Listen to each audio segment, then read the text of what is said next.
నిన్న మనందరికీ కూడా మళ్ళీ ఎన్ని రోజులు చెప్పింది ఎంత గొప్పగా మళ్ళీ దాన్ని అంతని కూడా సమరైజ్ చేసి చెప్పారో గురువుగారు మనందరూ విన్నాం. మళ్ళీ వేళ మర్చిపోయాం అనుకోండి, ఆ పేర్లన్నీ మనకెక్కడ గుర్తుంటాయి, వేల మీద పేర్లుంటే వారికనకి చెప్పగలరు. కానీ మొట్టమొదటి రోజు నుంచి జరిగిందంతా కూడా మనకి గుర్తుందో లేదో, అసలు ఇవంతా ఎలా వచ్చింది ఏమిటి అని చెప్పి మళ్ళీ మళ్ళీ చెప్తున్నారు. అది ఎంత అద్భుతంగా ఉందంటే నాకు ఫోన్లో వచ్చి ఇంటర్నెట్ లో వచ్చిన వాళ్ళు చెప్తున్న దాన్ని బట్టి మీకు చెప్తున్నాను నేను. వాళ్ళందరూ నిజంగా పొంగిపోయారు.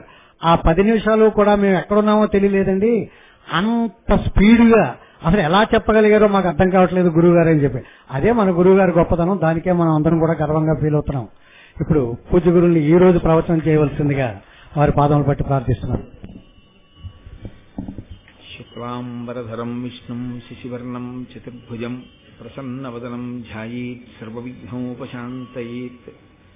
గురుర్బ్రహ్మా గురుర్విష్ణుః గురుర్దేవో మహేశ్వరః గురుః సాక్షాత్ పరబ్రహ్మ తస్మై శ్రీ గురవే నమః.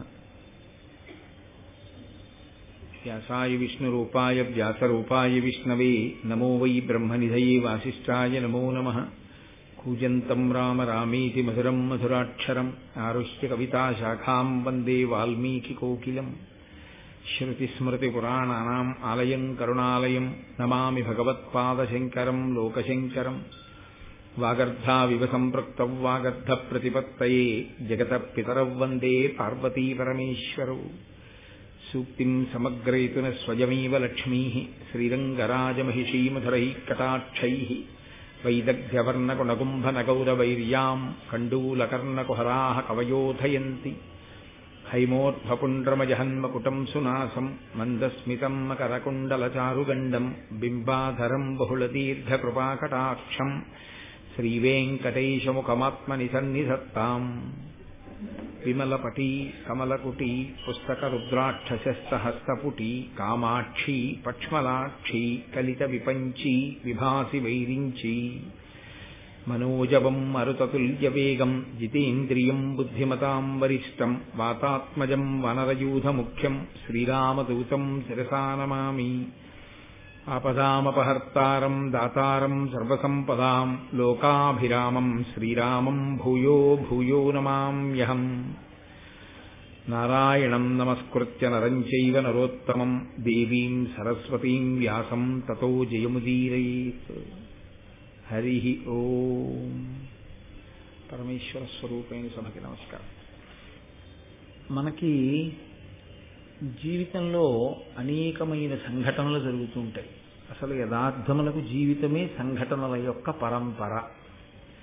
అయితే వెనక్కి తిరిగి చూసుకుని ఈ సంఘటన ఇలా ఎందుకు జరిగి ఉండి ఉంటుంది, ఈ సంఘటన జరిగిన తరువాత నేను ఎంత జారుడు మెట్ల మీద నిలబడి ఉన్నాను, నిజంగా ఏదో పరమేశ్వరానుగ్రహం ఉండి రక్షింపబడ్డాను, కానీ నేను ఈ సంఘటనలని అలా కొనసాగిస్తే ఏ స్థాయికి కింద పడిపోయి ఉండేవాణ్ణో అనేటటువంటి అభిప్రాయం ఒకరికి ఏర్పడింది అనుకోండి, వాడు వెంటనే మళ్ళీ మెట్లెక్కడం ప్రారంభించిన వాడు అని గుర్తు. అటువంటి సింహావలోకనం ఏమీ లేదనుకోండి, వాడు జారుడు మెట్ల మీద నిలబడి కిందకి వెళ్ళిపోతున్నవాడు అని గుర్తు. ఒకవేళ అలా సింహావలోకనం చేసుకున్నా, అయ్యా ఇది ఇలా ఎందుకు జరిగి ఉంటుందండి అని అడగడానికి శాస్త్రం తెలుసున్నవాడు, విషయాన్ని శాస్త్రీయమైన కోణంలో విచారణ చేసి చెప్పగలిగినటువంటి వాడు అలా చెప్పడమే తప్ప చెప్పడం వెనక స్వార్థం లేనివాడైనటువంటి ఒక వ్యక్తి దొరకడం అంతకన్నా కష్టం. ఒకవేళ ఇలా రెండూ కలిసి వచ్చాయనుకోండి, అది వాళ్ళిద్దరితో పోయే విషయం కాదు. అది యుగాలతో సంబంధం లేకుండా జీవకోటిని తరింపచేసేటటువంటి ఒక గొప్ప సంఘటనగా చరిత్ర యందు మిగిలిపోతుంది. లేదనుకోండి, అవి ఎప్పుడూ ఒక సంఘటనల పరంపరగా వ్యక్తి స్థాయిలో, అంటే ఒక వ్యక్తి స్థాయిలో అలా ఉండిపోతాయి. నేను ఏ మాటలు ఇప్పుడు మీతో ప్రస్తావన చేశానో ఆ మాటల్ని నేను కథాపరంగా విశ్లేషించవలసి వస్తే, జనమేజయుడు సర్పయాగం చేశాడు.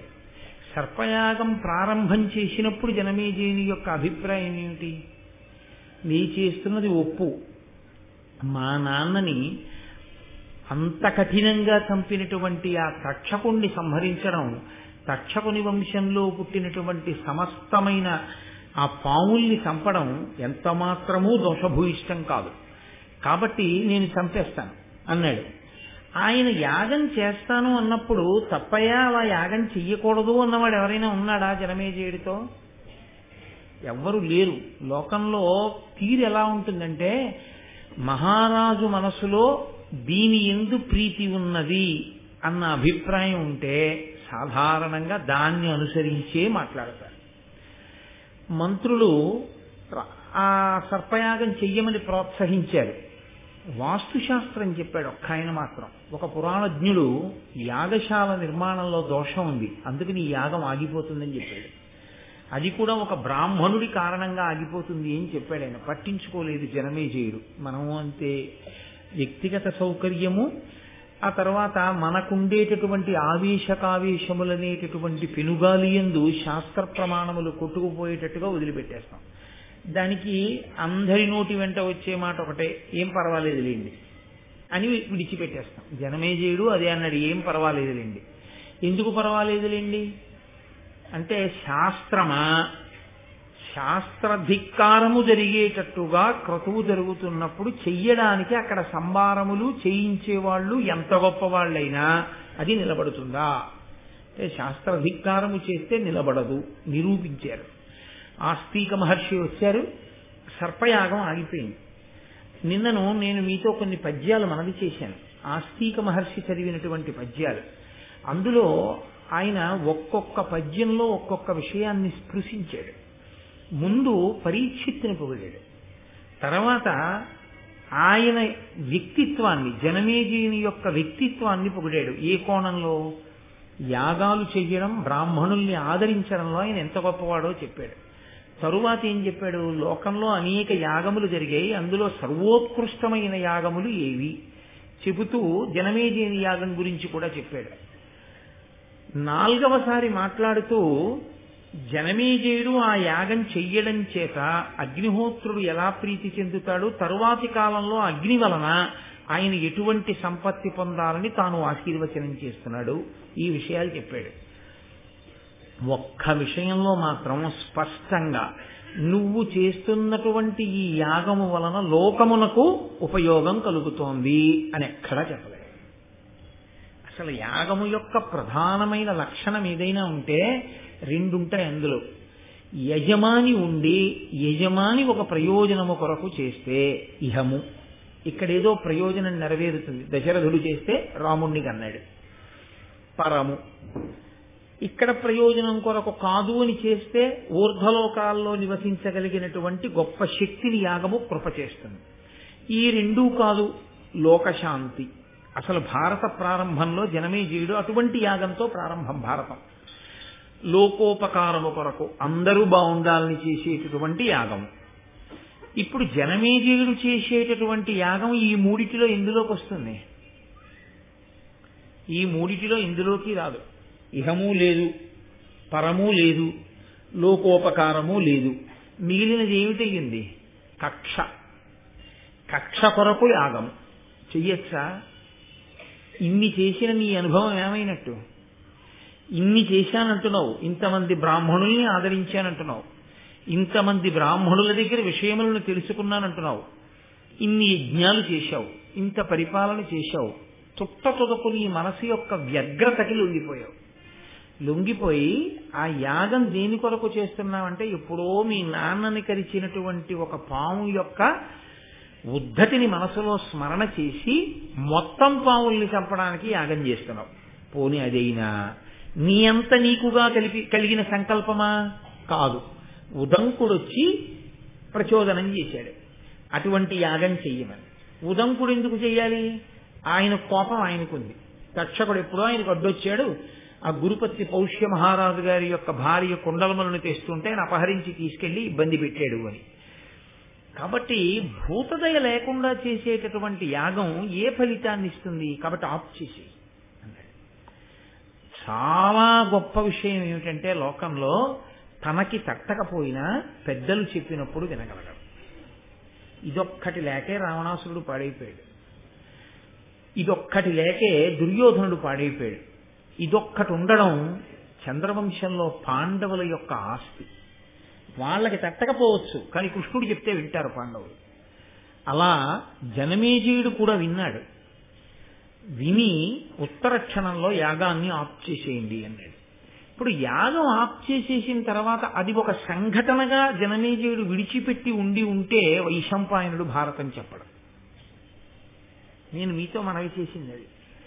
ఎవరు జీవితంలో జరిగినటువంటి సంఘటనని పరిశీలనం చేసుకుని దాని వలన ధార్మికమైనటువంటి ఆర్తి కలిగి ధర్మము పట్ల అనురక్తి కలిగి ఒక మహాపురుషుడి పాదములు పట్టుకుని దానికి ఉపశాంతిని కోరుతాడో అటువంటి వాడికి ఒక మహాపురుషుడు దొరికి జవాబు చెప్తే వాళ్ళిద్దరి మధ్య జరిగినటువంటి సంభాషణ లోకానికంతటికీ ఉపకారం చేస్తుంది. ఇక్కడ జనమేజయుడికి ఒక్కసారి విచారణా స్థితికి వెళ్ళాడు. అసలు నేను ఎందుకు చేశాను ఈ యాగం? నిజమే, ఆస్తికుడు చెప్పిన దాంట్లో ఏం దోషం ఉంది? కేవలం కక్షతో చేశాను. ఈ కక్షకి కారణం పోని తక్షకుడు నాకేమైనా అపకారం చేశాడా? లేదు. తక్షకుడు మా నాన్నగారికి చేశాడు.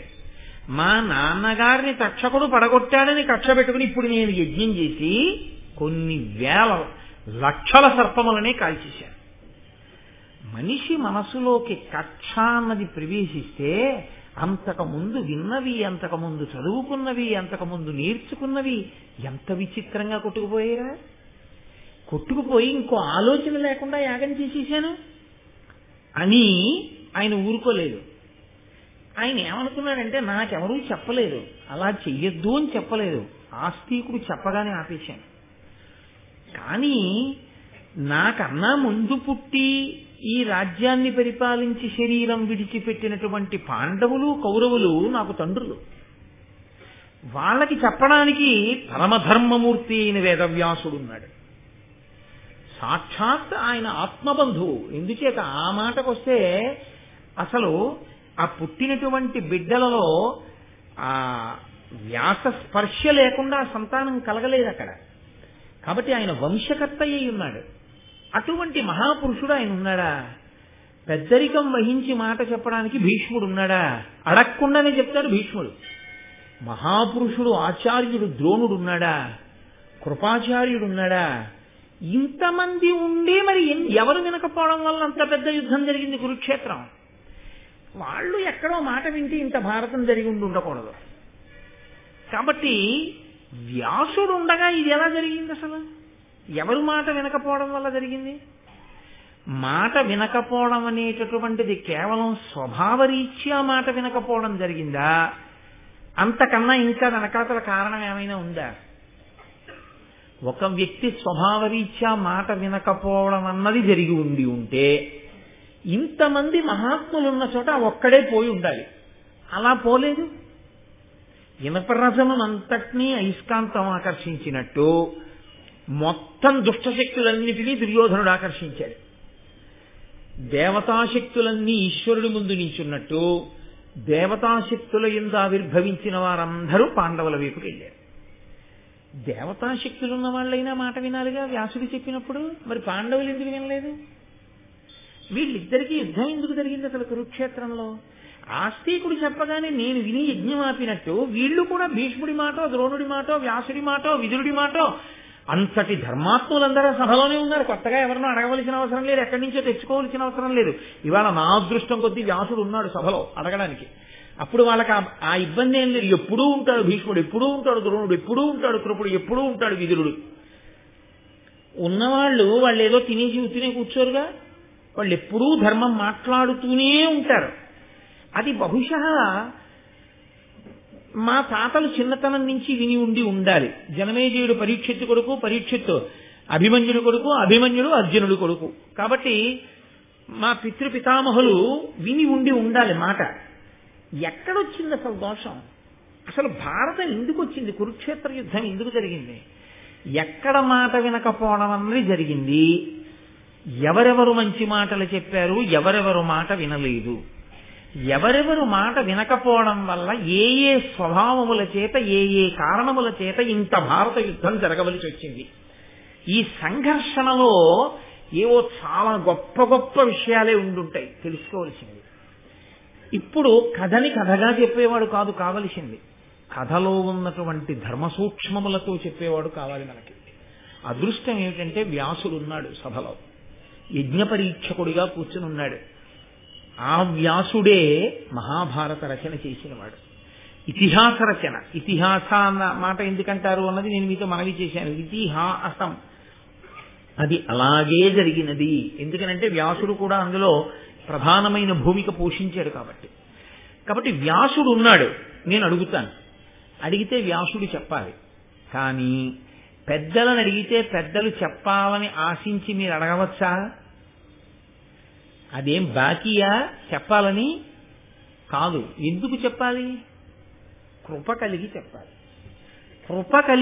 కృప వారికి కలగాలి అంటే ఎందుకు కలగాలి? మన ఆర్తి అర్థమైతే కలగాలి.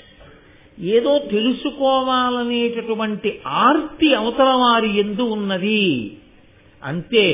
గురువుగారు మాట్లాడడానికి అంతకన్నా ఇంకొక విషయాన్ని ప్రాతిపదికగా తీసుకోరు. గురువుగారు మాట్లాడే దేనికి మాట్లాడతారు అంటే కేవలముగా శిష్యుని యొక్క ఆర్తి చూసి మాట్లాడతారు. ఆవు పాలు ఎందుకు వదులుతుంది? తాను గడ్డి తిని నెమరు వేసి తయారు చేసిన పాలు కడుపులో పెట్టుకుని శిరములలోకి విడవకుండా పొదుగులో దాచుకున్న ఆవు ఏ కారణానికి పాలని విడిచిపెడుతుంది? ఆకలితో ఉంది దూడ అని గుర్తు ఏమిటంటే పలుపు విప్పగానే పరిగెత్తుకెళ్లి పొదుగులో 2 గుద్దులు గుద్దితే చాలు విడిచిపెట్టారు. పొదుగులో 2 గుద్దులు గుద్దిన దూడకి పాలు విడిచిపెట్టకుండా ఉండలేని ఆవులా ఆర్తితో పాదములు పట్టుకున్నటువంటి శిష్యుడి వంక చూసి చెప్పకుండా ఉండలేక గురువు చెప్పాడు. కాబట్టి నాకిక్కడ వ్యాసుడు ఉన్నాడు, నా ఆర్తి ఆయనకు అర్థమైతే చాలు మాట్లాడతాడు, లేకపోతే ఆయనకి మాట్లాడవలసిన అవసరం లేదు, ఆయన చిరునవ్వు నవ్వి వెళ్ళిపోతాడు. కాబట్టి ఇప్పుడు వ్యాసుడు మాట్లాడడం అంటే నా ఆర్తి అర్థమైతే మాట్లాడాలి. నా ఆర్తి అర్థమైతే మాట్లాడేస్తాడనుకోకూడదు. ఆయన ఎవరో నాకు అర్థమైందని కూడా ఆయనకు అర్థం అవ్వాలి. ఆయన యందు నా యొక్క పూజ్య భావన ఆయనకు అర్థమైంది అన్న విషయం కూడా స్పష్టము కావాలి. కాబట్టి ఈ కోణంలో జనమేజయుడు అడుగుతున్నాడు. లేకపోతే భారతాన్ని వైశంపాయనుడు చెప్పవలసిన అవసరం లేదు. మీరు ఏదైనా సరే ఒక గొప్ప గ్రంథం కానీ ఒక గొప్ప చరిత్ర కానీ ఆవిష్కరింపబడుతుంటే దానికి కారణమేది అన్నది తెలుసుకుంటే ఒక ప్రయోజనం ఉంటుంది.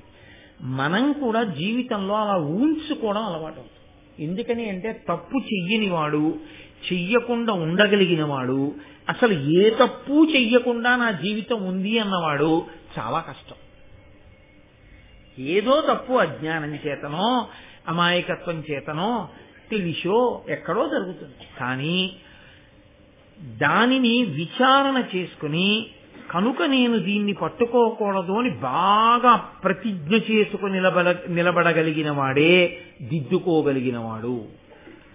లేకపోతే ఏదో ప్రతిదాన్ని చాలా చులకనగా తీసుకుంటూ పెద్ద విషయం ఏముందని కాకతాళీయము అంటారు.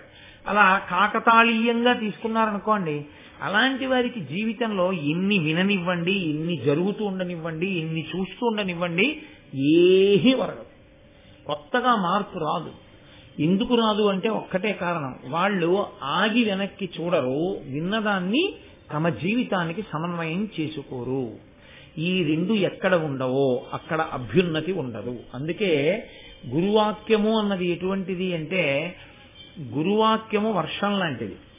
శిష్యుడు ఎటువంటి వాడు అంటే మట్టిలో ఉన్న విత్తనం అయితే మొలకెత్తుతుంది, రోటి మీద పడి ఉన్న విత్తనం అయితే మొలకెత్తదు. వాన నీరు ఒకవేళ రోటి గుంతలోకి చేరి అందులోకి విత్తనం తడిసి నానుతూ ఉండిపోయినా ఆ విత్తనం మొలకెత్తదు.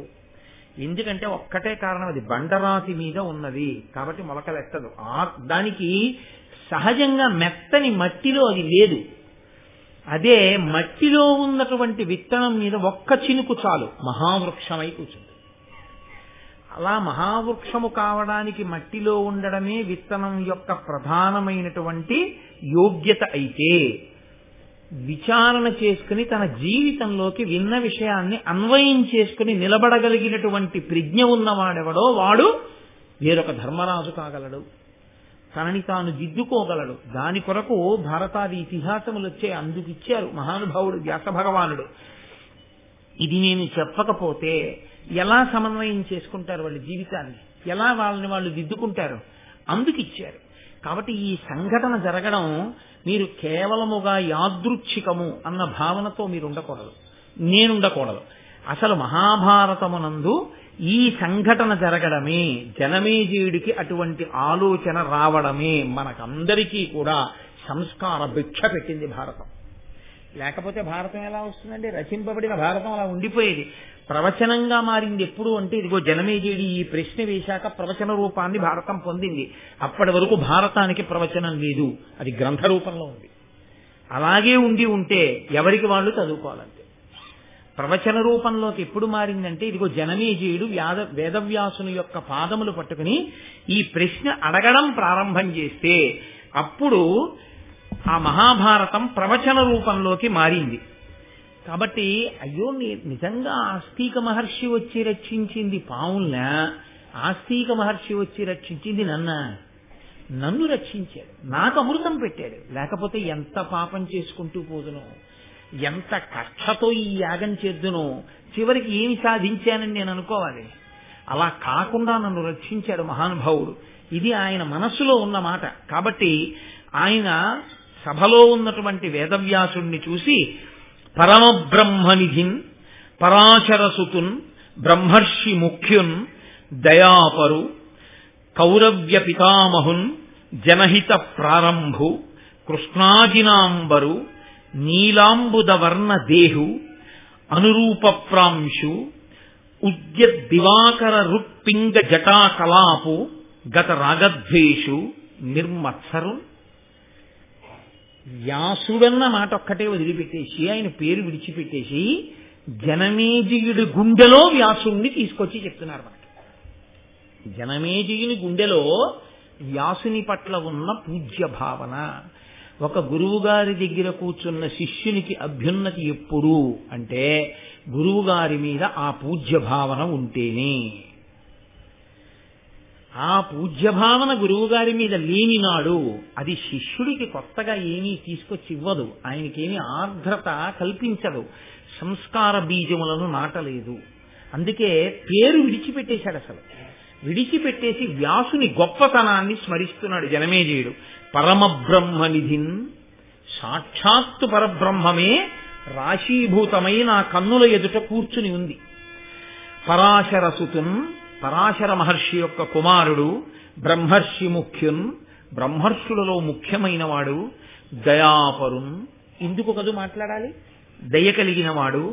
కౌరవ్య పితామహున్, కురువంశమునకంతటికీ కూడా పితామహ స్థానమునందున్నవాడు. జనహిత ప్రారంభు, జనమునకంతటికీ కూడా హితమును కల్పించడము అనేటటువంటి మార్గమునందు అష్టాదశ పురాణములను వేద విభాగమును చేసి లోకానికి 4 మంచి మాటలు చెప్పి జనాన్ని మంచి మార్గంలోకి మళ్లించడం అనేటటువంటి ప్రక్రియని ప్రారంభం చేసిన మహాపురుషుడు. కృష్ణాజినాంబరు, కృష్ణాజినం కట్టుకుని ఉన్నవాడు. నీలాంబుదవర్ణ దేహు, నల్లని మేఘం ఎలా ఉంటుందో అటువంటి శరీరంతో ఉన్నవాడు, అటువంటి కాంతితో ఉన్నవాడు. అనురూప ప్రాంశు, ఆ పేరుకి తగినటువంటి గుణములు కలిగినటువంటి వాడు. ఉద్యద్దివాకర రుక్పింగ జటాకలాపు, అప్పుడే ఉదయించినటువంటి సూర్యబింబము నుంచి వచ్చేటటువంటి కాంతి ఎలా ఉంటుందో అటువంటి కాంతితో మెరిసిపోతున్నటువంటి ఎర్రని జటలు చుట్టబడినటువంటి ఆ కొప్పు కలిగినటువంటి వాడు. గత రాగద్వేషు, రాగద్వేషములు లేనివాడు. నిర్మత్సరున్, ఏమాత్సర్యము లేనివాడు. అసలు వ్యాసుడు అన్న మాట ఎక్కడన్నా వాడారా? వ్యాసుడు లోకానికి తెలుసు, జనమేజయుడికి తెలుసు, మీకు తెలుసు, నాకు తెలుసు. కానీ వ్యాసుడు జనమేజయుడి గుండెలో ఎలా ఉన్నాడో ఆ పద్యం చెప్తాడు. గురువుగారి పేరుతో అందరికీ తెలుసు. గురువుగారు నీకెలా తెలుసు? నీ గుండెలో గురువుగారు ఏమిటి? ఈ విషయంలో పర్వతం ఎలా చెలించకుండా ఉంటుందో గురువుని నమ్మిన శిష్యుడు అలాగే ఉండాలి. తన గురువు పట్ల అంత పూజ్య భావనతో ఉండాలి. శిష్యుడి గుండెలో గురువు అంటే పరబ్రహ్మమే, దైవమే. గురుర్బ్రహ్మ గురుర్విష్ణు గురుర్దేవో మహేశ్వర గురు సాక్షాత్ పరబ్రహ్మ. అందుకే పరమబ్రహ్మనిధిన్ అంటూ మొదలుపెట్టారు.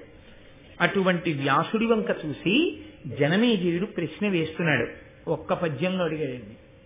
ఒక్క పద్యంలో ఎంత ఆర్తిని వెళ్ళబుచ్చాడో చూడండి. చేసిన యాగంలోంచి ఎంత ఆర్తి వచ్చిందో.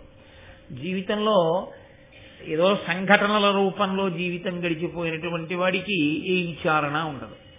ఆలోచించుకోగలిగినటువంటి వాడు, విచారణ చేసుకోగలిగిన వాడిలో ఎంత పరిశీలన ఉంటుందో, ఎంత ఆర్తి ఉంటుందో, ఎంత తాపత్రయం ఉంటుందో జనమేజయుడి పద్యంలో అర్థం అవుతుంది.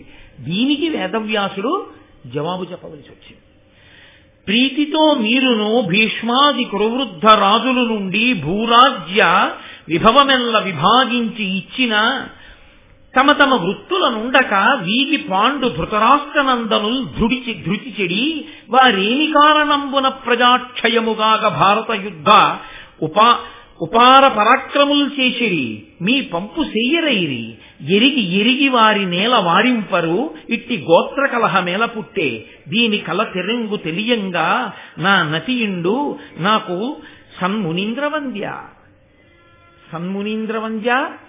గొప్ప మునుల చేత నమస్కరింపబడేటటువంటి స్వరూపము కలిగినటువంటి వాడా, ప్రీతితో మీరును భీష్మాది కురువృద్ధ రాజులు ఉండి భూరాజ్య విభవమెల్ల విభాగించి ఇచ్చినన్.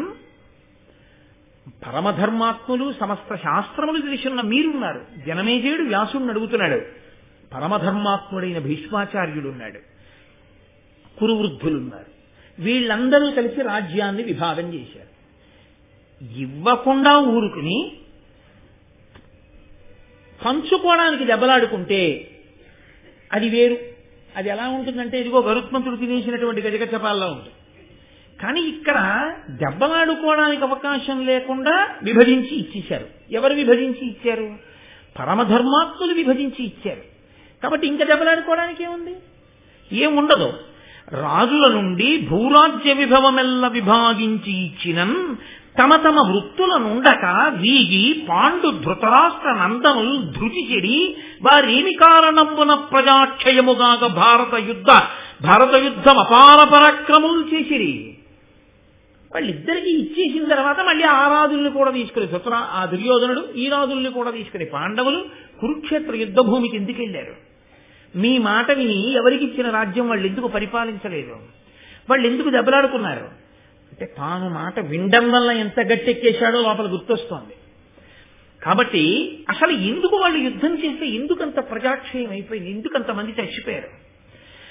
భారత యుద్ధం అపార పరాక్రములు చేసిరి మీ పంపు చెయ్యరేది. మీరు చెప్పిన మాట వాళ్ళు ఎందుకు వినలేదు? ఎరిగి ఎరిగి వారి నేల వారింపరు ఇట్టి గోత్ర కలహం ఎలా పుట్టే? బంధువుల్లో ఇంత కలహం ఎందుకు వచ్చింది? వాళ్ళని ఎవరూ ఆపలేకపోయారా?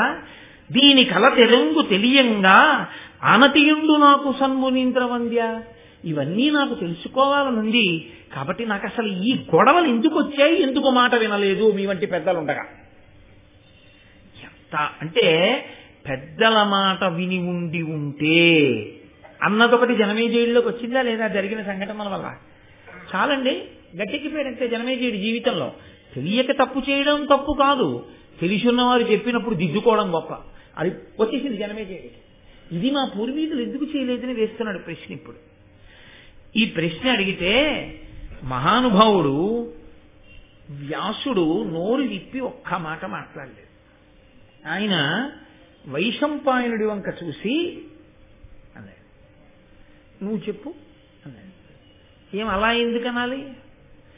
ఆయన మహాభారత రచన చేసి కూర్చోబెట్టుకుని మొట్టమొదట తన శిష్యులకి చెప్పాడు.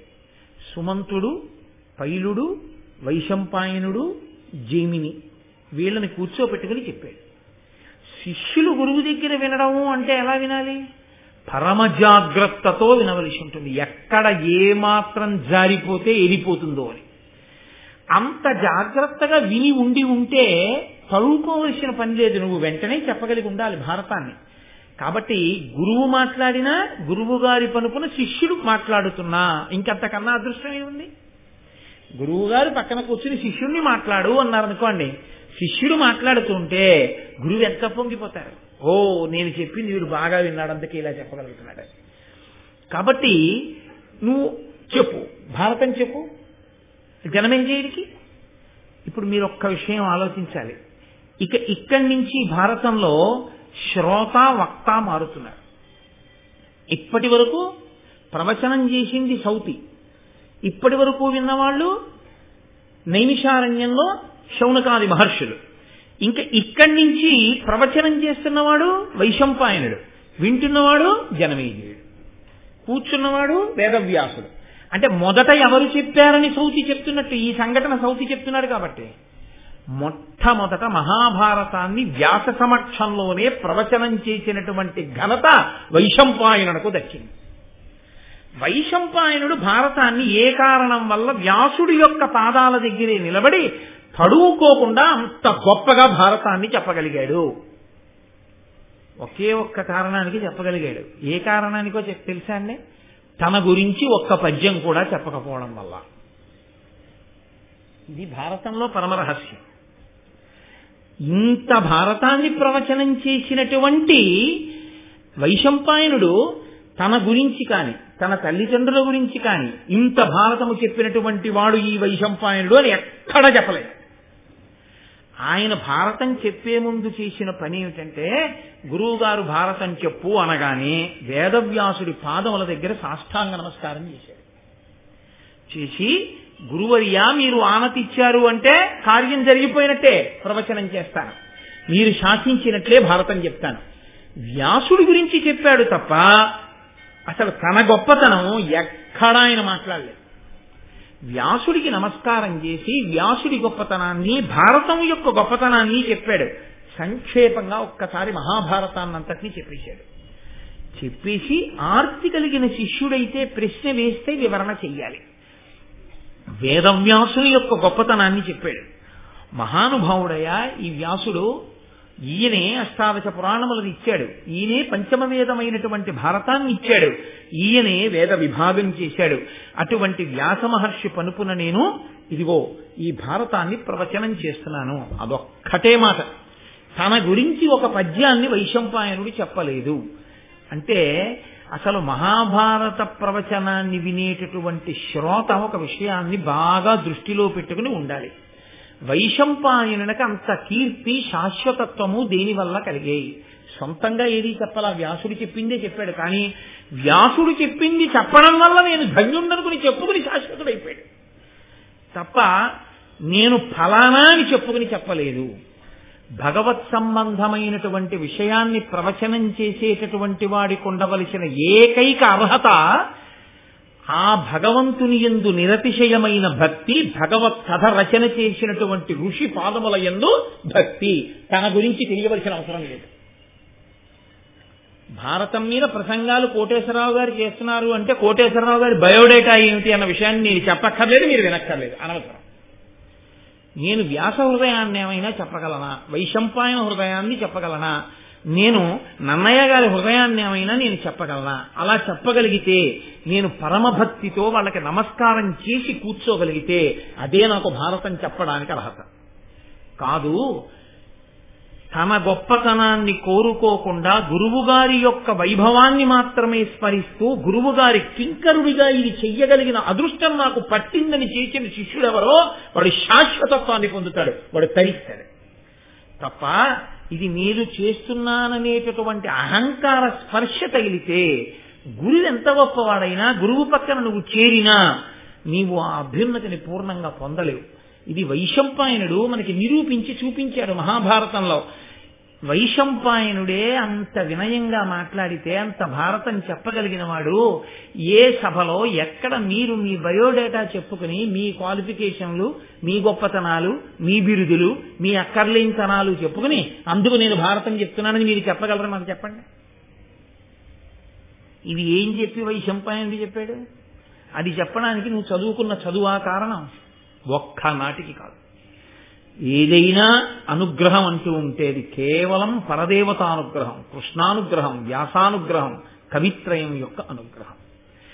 ఆ భావన లోపల పెట్టుకుని చెప్పిన నాడు, ఆ భావనతో విన్ననాడు గురువు యొక్క అనుగ్రహం పరిపూర్ణంగా కలుగుతుంది. వ్యాస భగవానుని యొక్క అనుగ్రహం మనకి పరిపూర్ణంగా కలుగుతుంది. కాబట్టి ఆయన భారత కథని ప్రారంభం చేస్తున్నాడు. చేస్తూ అన్నాడు, వాసవ ప్రతిముండు వసువను నాతండు చేది భూనాథుండు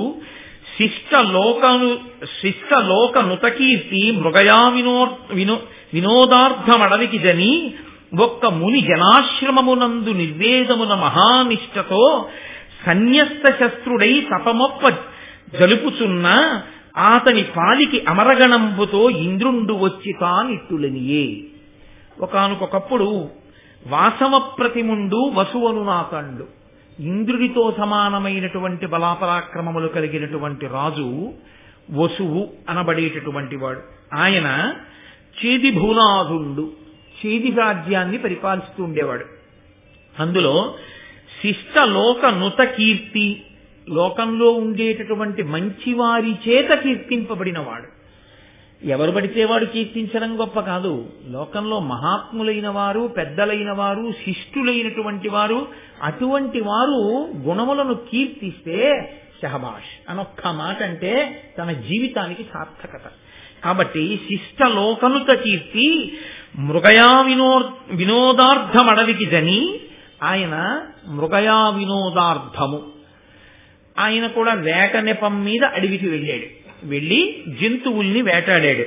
ఒక్క మునిజనాశ్రమమునందు నిర్వేదమున మహానిష్టతో సన్యస్త శస్త్రుడై తపమొప్ప తరుపుచున్న అతని పాలికి అమరగణంబుతో ఇంద్రుండి వచ్చి, ఆ ఆశ్రమంలోకి వెళ్ళి అక్కడ తపస్సు చేసుకుంటున్నటువంటి ఋషుల్ని చూశాడు.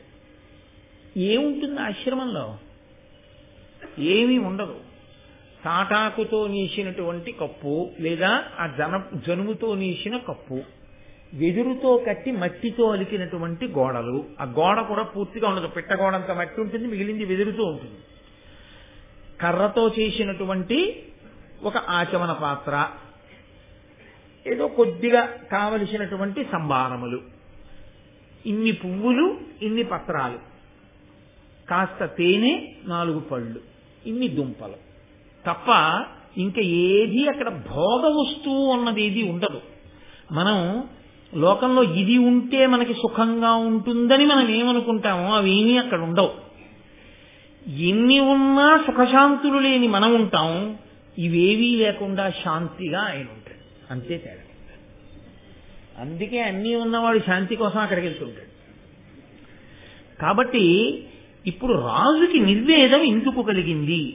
ఒక్క మునిజనాశ్రమమునందు నిర్వేదమున మహానిష్టతో సన్యస్త శస్త్రుడై తపమొప్పదలుపుచున్న అతని పాలికి అమరగణంబుతో ఇంద్రుండు వచ్చి తానిట్టులనియే అనవలసిన అవసరం ఏంటి? రాజు చూసి అనుకున్నాడు, ఒరే, చేది రాజ్యాన్ని పరిపాలించాను, ఇంద్రుడితో సమానం అనిపించుకున్నాను, ఇంత బలపరాక్రమాలు ఉన్నవాణ్ణి, కానీ ఏమిటి నేను సాధించింది? అంతఃపురంలో ఉన్నాను, చలువరాతి మేడల్లో తిరిగాను, హంసతూలికా తల్పాల మీద పడుకున్నాను, కానీ శాంతి ఒక్కటే లేదు. ఎప్పుడూ మనసులో బెంగే, ఏదో పీడ గురించినటువంటి ఆలోచనే. ఈయనో పరమేశ్వరుణ్ణొక్కడిని నమ్ముకుని ఇంత తేనె, 4 పళ్ళు, ఇన్ని పువ్వులు, ఇంత పత్రి పెట్టుకుని హాయిగా ఈ కుటీరంలో, ఈ ఆశ్రమంలో ఎంత ప్రశాంతంగా ఉన్నాడు. నేను రాజదండం పట్టు కూర్చుంటే నా చాట్న కొట్టుకుంటున్నారు అందరూ. ఈయన అలా కూర్చుని ఈశ్వరుణ్ణి ధ్యానం చేస్తూ కూర్చుంటే సహజంగా జాతి వైరం ఉన్నటువంటి ప్రాణులు జాతి వైరాన్ని మరిచి చెలిమి చేసి తిరుగుతున్నాయి ఈయన తపప్రభావానికి. ఇది కదురా అసలు మనిషి శాంతిగా బతకడం అంటే. ఇది ఏమిటి నేను పొందింది ఆ రాచరికంలో, ఏమిటి నేను పొందింది ఆ ఐశ్వర్యంలో? వద్దు అని ఇది నిర్వేదం. అయ్యో, నేను చేసింది నాకు దేనికి పనికొచ్చిందన్న భావన కలిగి ఆయన కూడా సైన్యాన్ని దూరంగా పెట్టేసి ఆ అస్త్రాలు శస్త్రాలు తీసి అవతల పారేసి చిచి వీటి గొడవ ఇంకొద్దని ప్రశాంతంగా కూర్చుని తపస్సు చేసుకోవడం మొదలెట్టాడు. చాలా చిత్రమైన విషయం కదండి. మార్పు రావడాన్ని మాట్లాడుతోంది భారతం అని మీరు గుర్తుపట్టాలి. జనమేజయుడు మార్పు దగ్గర మొదలుపెట్టి మార్పు రావడాన్నే మాట్లాడుతోంది. ఇంకా ఇప్పుడు ఆయన దగ్గరికి ఇంద్రుడు అమరగణములతో వచ్చాడంటే దేవతాగణములతో కూడినటువంటి వాడై ఈయన దగ్గరికి వచ్చాడు. వచ్చి ఒక గొప్ప విమానాన్ని ఒకదాన్ని ఆయన దగ్గర పెట్టాడు. ఉన్నవి కాక కొత్తవి చేర్చాడు. చూడండి, అది విచిత్రం. ఇచ్చి అన్నాడు, నీవు నాకు సఖుడవు, ఇక నుంచి కేవలం భూమి మీద గొప్పతనం కాదు, ఈ విమానంలో నువ్వు స్వర్గలోకానికి వస్తుంది. కాసేపు నా దగ్గర 2-3 రోజులు ఉంటుండు, వెళ్ళిపోతావు. ఇప్పుడు పెదవులతో పిలవడం ఒక ఎత్తు, గుండెతో పిలవడం ఒక ఎత్తు. ఎప్పుడైనా మా ఊరు వస్తే ఒకసారి రండి అనడం వేరు, మీరు ఎలా అయినా ఖాళీ చేసుకుని మా ఇంట్లో 2 రోజులు ఉండేటట్టుగా రండి అనడం వేరు కాదు. మా ఊరు వస్తే రండి అన్నప్పుడే అర్థమైపోయింది. మన పని మీద ఏమైనా పెడితే ఒకసారి ఆయన ఇంటికి వెళ్ళాలి, ఉంటే ఉంటాడు నాకు తెలియదు. మీరు ప్రయత్నపూర్వకంగా మా ఇంటికి రండి 2 రోజులు, ఈ ఊళ్ళో 2 రోజులు మా ఇంట్లో ఉండి వెళ్ళాలి మీరు, తప్పదు అన్నాడు అనుకోండి, గుండెలతో పిలుస్తున్నాడని గుర్తు కదండి. కాబట్టి ఇంద్రుడు ఈయన పొందిన శాంతికి మిచ్చి ఇవన్నీ ఇస్తున్నాడు. ఇప్పుడు ఇంకా శాంతి ఉంటుందా, ఇంకా కొత్త అల్లర్లు ప్రారంభమవుతాయా? కొత్త అల్లరే ప్రారంభమవుతుంది. కాబట్టి ఇప్పుడు బాహ్యంలో గొప్ప వైభవాన్ని కృప చేస్తున్నాడు. ఒక దివ్య విమానాన్ని ఇచ్చి ఏదో మీరు అప్పుడప్పుడు మా దగ్గరికి వచ్చి స్వర్గలోకంలో కాసేపు కూర్చుని ఉండండి అంటే ఎలా పెడతాడు? ఒక దివ్య విమానం ఇచ్చాడు. ఈ విమానంలో స్వర్గలోకానికి వచ్చేస్తే 2-3 రోజులు మా దగ్గర ఉండి సంతోషంగా గడిపి వెడుతుందిరుగా. అంతేకాదు, నీకు ఈ మణి సువర్ణ విమానంతో పాటుగా నీ శరీరానికే ఒక దివ్యత్వం ఇచ్చేస్తున్నాను. ఇక నీకు కొత్త దేదీప్యమానమై దివ్యత్వముతో కూడినటువంటి శరీరమును పొంది ఉంటావు. వాడని పద్మాలతో కూడినటువంటి మాల ఒకటి నీకు ఇస్తున్నాను. అది వేసుకుని ఉంటే నీకు శత్రువులైనటువంటి రాజులు నీ మీద విడిచిపెట్టేటటువంటి బాణములు అసలు నీ శరీరానికి వచ్చి తగలవు. అది నిన్ను అలా కాపాడుతుంటుంది. ఆ పద్మాలు ఎన్నటికీ వాడిపోవు, అలాగే అవి ఎప్పుడు గుబాళిస్తూ ఉంటాయి. అటువంటి మాల ఇస్తున్నాను. దీనితో పాటుగా దుష్ట శిక్షణ శిష్ట రక్షణ చెయ్యడానికి నీకు వేణు ఎష్టిని కూడా ఇస్తున్నాను. అంటే ఒక వెదురు కర్ర ఒకటి ఇస్తున్నాను. అది ఒక దివ్యమైన వెదురు కర్ర. ఆ కర్ర నువ్వు చేత్తో పట్టుకుంటే దుష్టులను శిక్షించగలవు, శిష్టులను రక్షించగలవు. కాబట్టి ఇదిగో ఇవన్నీ నీకు ఇస్తున్నాను. కాబట్టి నువ్వు చక్కగా సంతోషంగా కాలం గడుపు. ఇప్పుడు ఆయన దేవేంద్రుడు ఏ సంవత్సరంలో ఏ తిథి నాడు తనకి ఇవన్నీ ఇచ్చాడో జ్ఞాపకం పెట్టుకుని ఆ తిథి నాడు ఒక ఉత్సవం చేస్తుండేవాడు. ఈ మాలని, ఈ విమానాన్ని, ఈ వేణు ఎస్తిని ఇవన్నీ నాకు ఇంద్రుడు కృప చేసిన రోజు అని ఇంద్రోత్సవము అని పేరు పెట్టి ఇంద్రపరంగా ఒక ఉత్సవం చేస్తుండేవాడు. ఘనముగా ఇంద్రోత్సవమునరించు మహీపతులకు ఒగి ఆయుర్వర్ధనమునగు పెరుగు సంతతి అనవరతము ధరణి ప్రజకు అభివృద్ధియగున్. ఈయన్ని చూసి ఈ ఇంద్రోత్సవాన్ని పక్కనున్న రాజులు కూడా ప్రారంభం చేశారు. చిత్రం ఏమిటంటే, పరమేశ్వరుణ్ణి పరమశివుణ్ణి ఉద్దేశించి ఇంద్రుణ్ణి ఉద్దేశించి ఈ ఇంద్రోత్సవం ఎవరు చేస్తారో అటువంటి రాజులందరికీ కూడా ఆయుర్దాయం పెరుగుతుంది, సంతతి వృద్ధిలోకి వస్తారు. అనవరతము ఎప్పుడూ కూడా వాళ్ళు పరిపాలించేటటువంటి భూమి మీద ఉన్న ప్రజలు సుఖశాంతులను పొందుతారు. అంటే ఆ ఇంద్రోత్సవము కృతజ్ఞతా పురస్సరంగా చేసిన రాజులకి శివానుగ్రహంగా ఇంద్రానుగ్రహంగా అవి ఉన్నవాడు ఏది పొందుతున్నాడో అటువంటివి ఉత్సవం చేసిన వాడు కూడా పొందగలుగుతున్నాడు. కాబట్టి అందరూ ఆ ఉత్సవం చేసి సంతోషంగా ఉన్నారు. ఆ ఇంద్రుడు ఇచ్చిన వరంతో ఈ వసువుకి బృహద్రథుడు, మణివాహనుడు, సౌబలుడు, యదువు, రాజన్యుడు అనబడేటటువంటి 5 కుమారులు జన్మించారు. చాలా సంతోషంగా ఉన్నారు. 5 కొడుకులు పుట్టారు.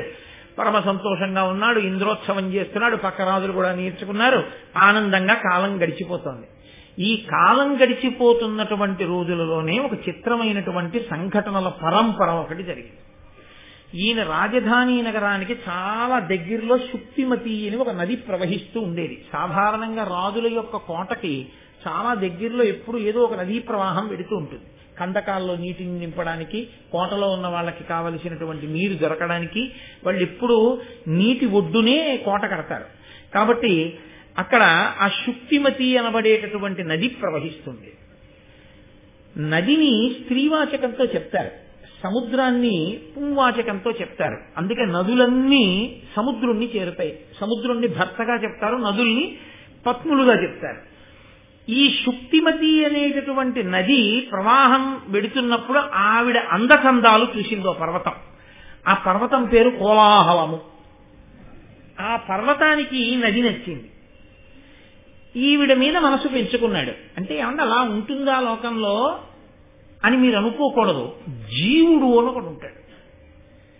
ఇప్పుడు నేను అన్నప్పుడు జీవుడు ఒకడు ఉంటాడు అనుభవించడానికి. అసలు యథార్థమునకు జీవుడు అనుభవించడానికే సుఖదుఖాలను ఈ శరీరం వస్తుంది. ఈ శరీరం ఈశ్వరుడు ఎందుకు ఇస్తాడంటే పాపం తీయాలి, పుణ్యం తీసేయాలి. ఈ రెండు ఎలా తీసేయాలి? దీన్నో దాన్ని ఇస్తాడు, ఈ శరీరాన్ని ఇస్తాడు. ఇచ్చి జీవుని ఇందులో పెడతాడు.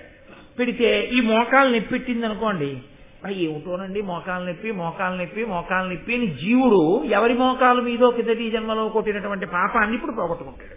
ఇది ఉంది కాబట్టి. అందరూ రోహిణీ కార్తీలో విలవిల్లాడిపోతుంటే ఈయనొక్కడు ఏసీలో కూర్చుంటాడు. అప్పుడు సుఖం పేరుతో ఇది సంతోషిస్తూ ఉంటుంది, పుణ్యాన్ని అలా తీసేస్తాడు. ఇప్పుడు ఏం పోతున్నట్లది మీరు లెక్కేసుకోవాల్సి ఉంటుంది. సుఖం అనుభవిస్తే పుణ్యం పోతోంది, దుఃఖం అనుభవిస్తే పాపం పోతోంది. ఈ రెండు అనుభవాలకి ఇదే కావాలి.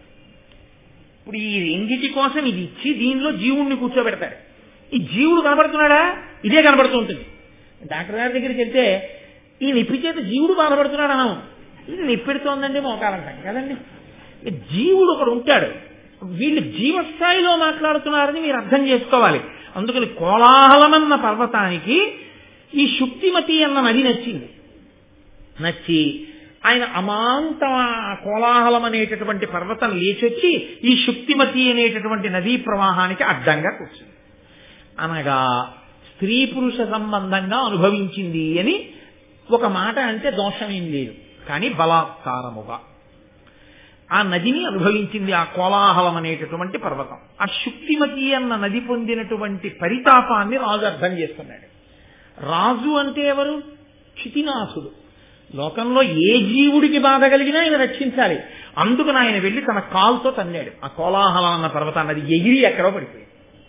ఆయన అంతటి బలవంతుడు. ఆయన పేరు వసువు. కానీ ఆయన ఇంద్రుడిచ్చిన విమానంలో పైన తిరుగుతూ ఉంటాడు కాబట్టి ఆయన్ని ఉపరిచర వసువు అని పిలిచారు, పైన తిరిగే వసువు అని. ఆ ఉపరిచర వసువు కాలుతో తంతే కోలాహలం అన్న పర్వతం వెళ్లి ఎక్కడో పడింది. మీరు ఇందులో ఒక విషయాన్ని బాగా గమనించాలి. ఏదో కథ కింద వినడం కాదు. రాజు అనగా ఎంత ధర్మాన్ని పాటించి ప్రాణుల యొక్క గొప్పతనాన్ని చూస్తూ ఉంటాడో, సమస్త ప్రాణుల యొక్క క్షేమాన్ని రాజు ఎలా చూడాలో చెప్తోంది. కాబట్టి ఎవరో నోరున్న మనిషి కాడు. నదికి ఆపదొస్తే ఆ పర్వతాన్ని తన్నాడు.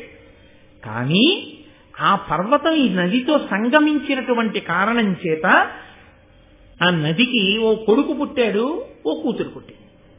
వాళ్ళు మనుష్య శరీరంతో పుట్టారు. ఇది ఈశ్వరాజ్ఞ. దీనికి కారణం ఏమిటి అన్నది నేను మీకు బాగా అర్థం కావలసిన స్థితి ఒకటి వస్తుంది.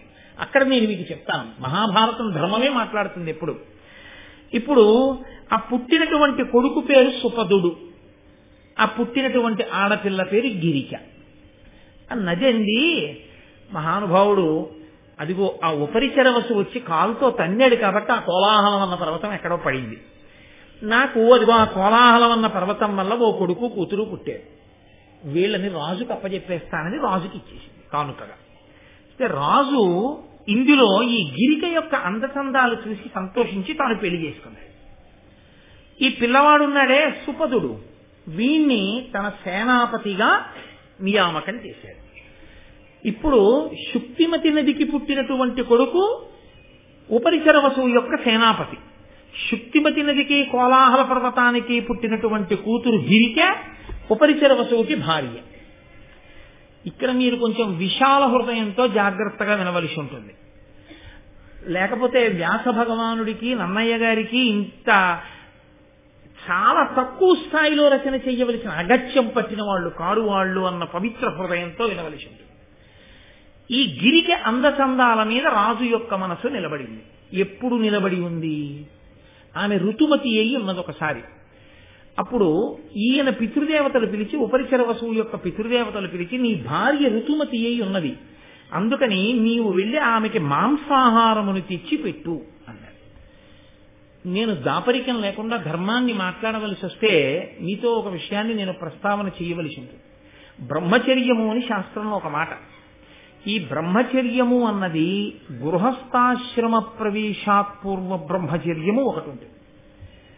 గృహస్థాశ్రమ ప్రవేశం తర్వాత కూడా బ్రహ్మచర్యం ఉంటుంది. ఎలా ఉంటుంది అంటే సంతానమును పొందడం అనేటటువంటిదే ప్రధానమైన ప్రయోజనం గృహస్థాశ్రమానికి. కాబట్టి సంతానమును పొందడానికి అత్యంత యోగ్యమైన కాలము ఋతుస్నాత అయిన భార్యా సంగమము కనుక ఋతుస్నాత అయి భార్య ఉన్న కాలంలో భర్త ఎక్కడికో వెళ్ళిపోడు, భార్య దగ్గరే ఉంటాడు.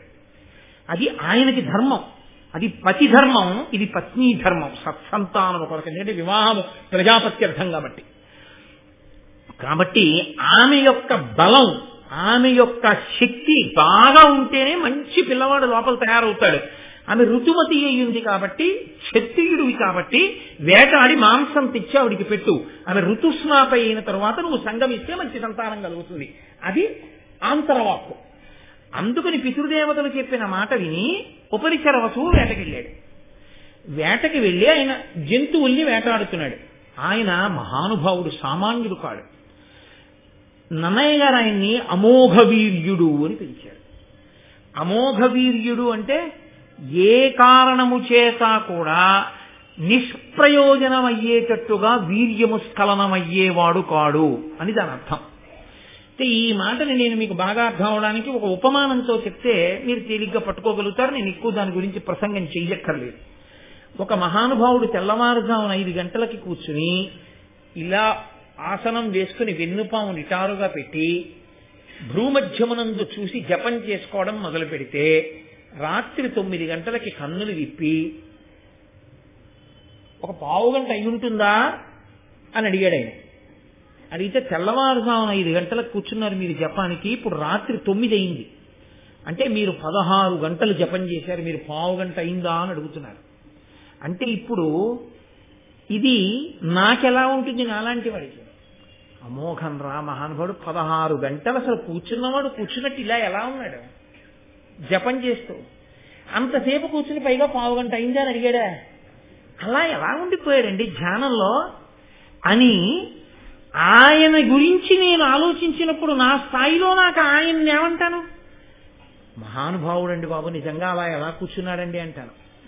ఎందుకని? నేను అలా ఉండలేను కాబట్టి నాకు ఆయన మహానుభావుడు కదండి. నేను కూడా అలా ఉండగలను అనుకోండి, నేను 17 గంటలో 18 గంటలో కూర్చోగలను అనుకోండి. అలా నాకు జపం చేసినప్పుడు పావుగంటలాగో 10 నిమిషాలలాగో అనిపిస్తుంది అనుకోండి, కొన్ని గంటలు జపం చేసిన. అప్పుడు నేను ఏమంటాను? ఓ నవ్వు నవ్వి ఊరుకుంటాను. అది సహజమని, ఎందుకని నాకు తెలుసు కాబట్టి కదా.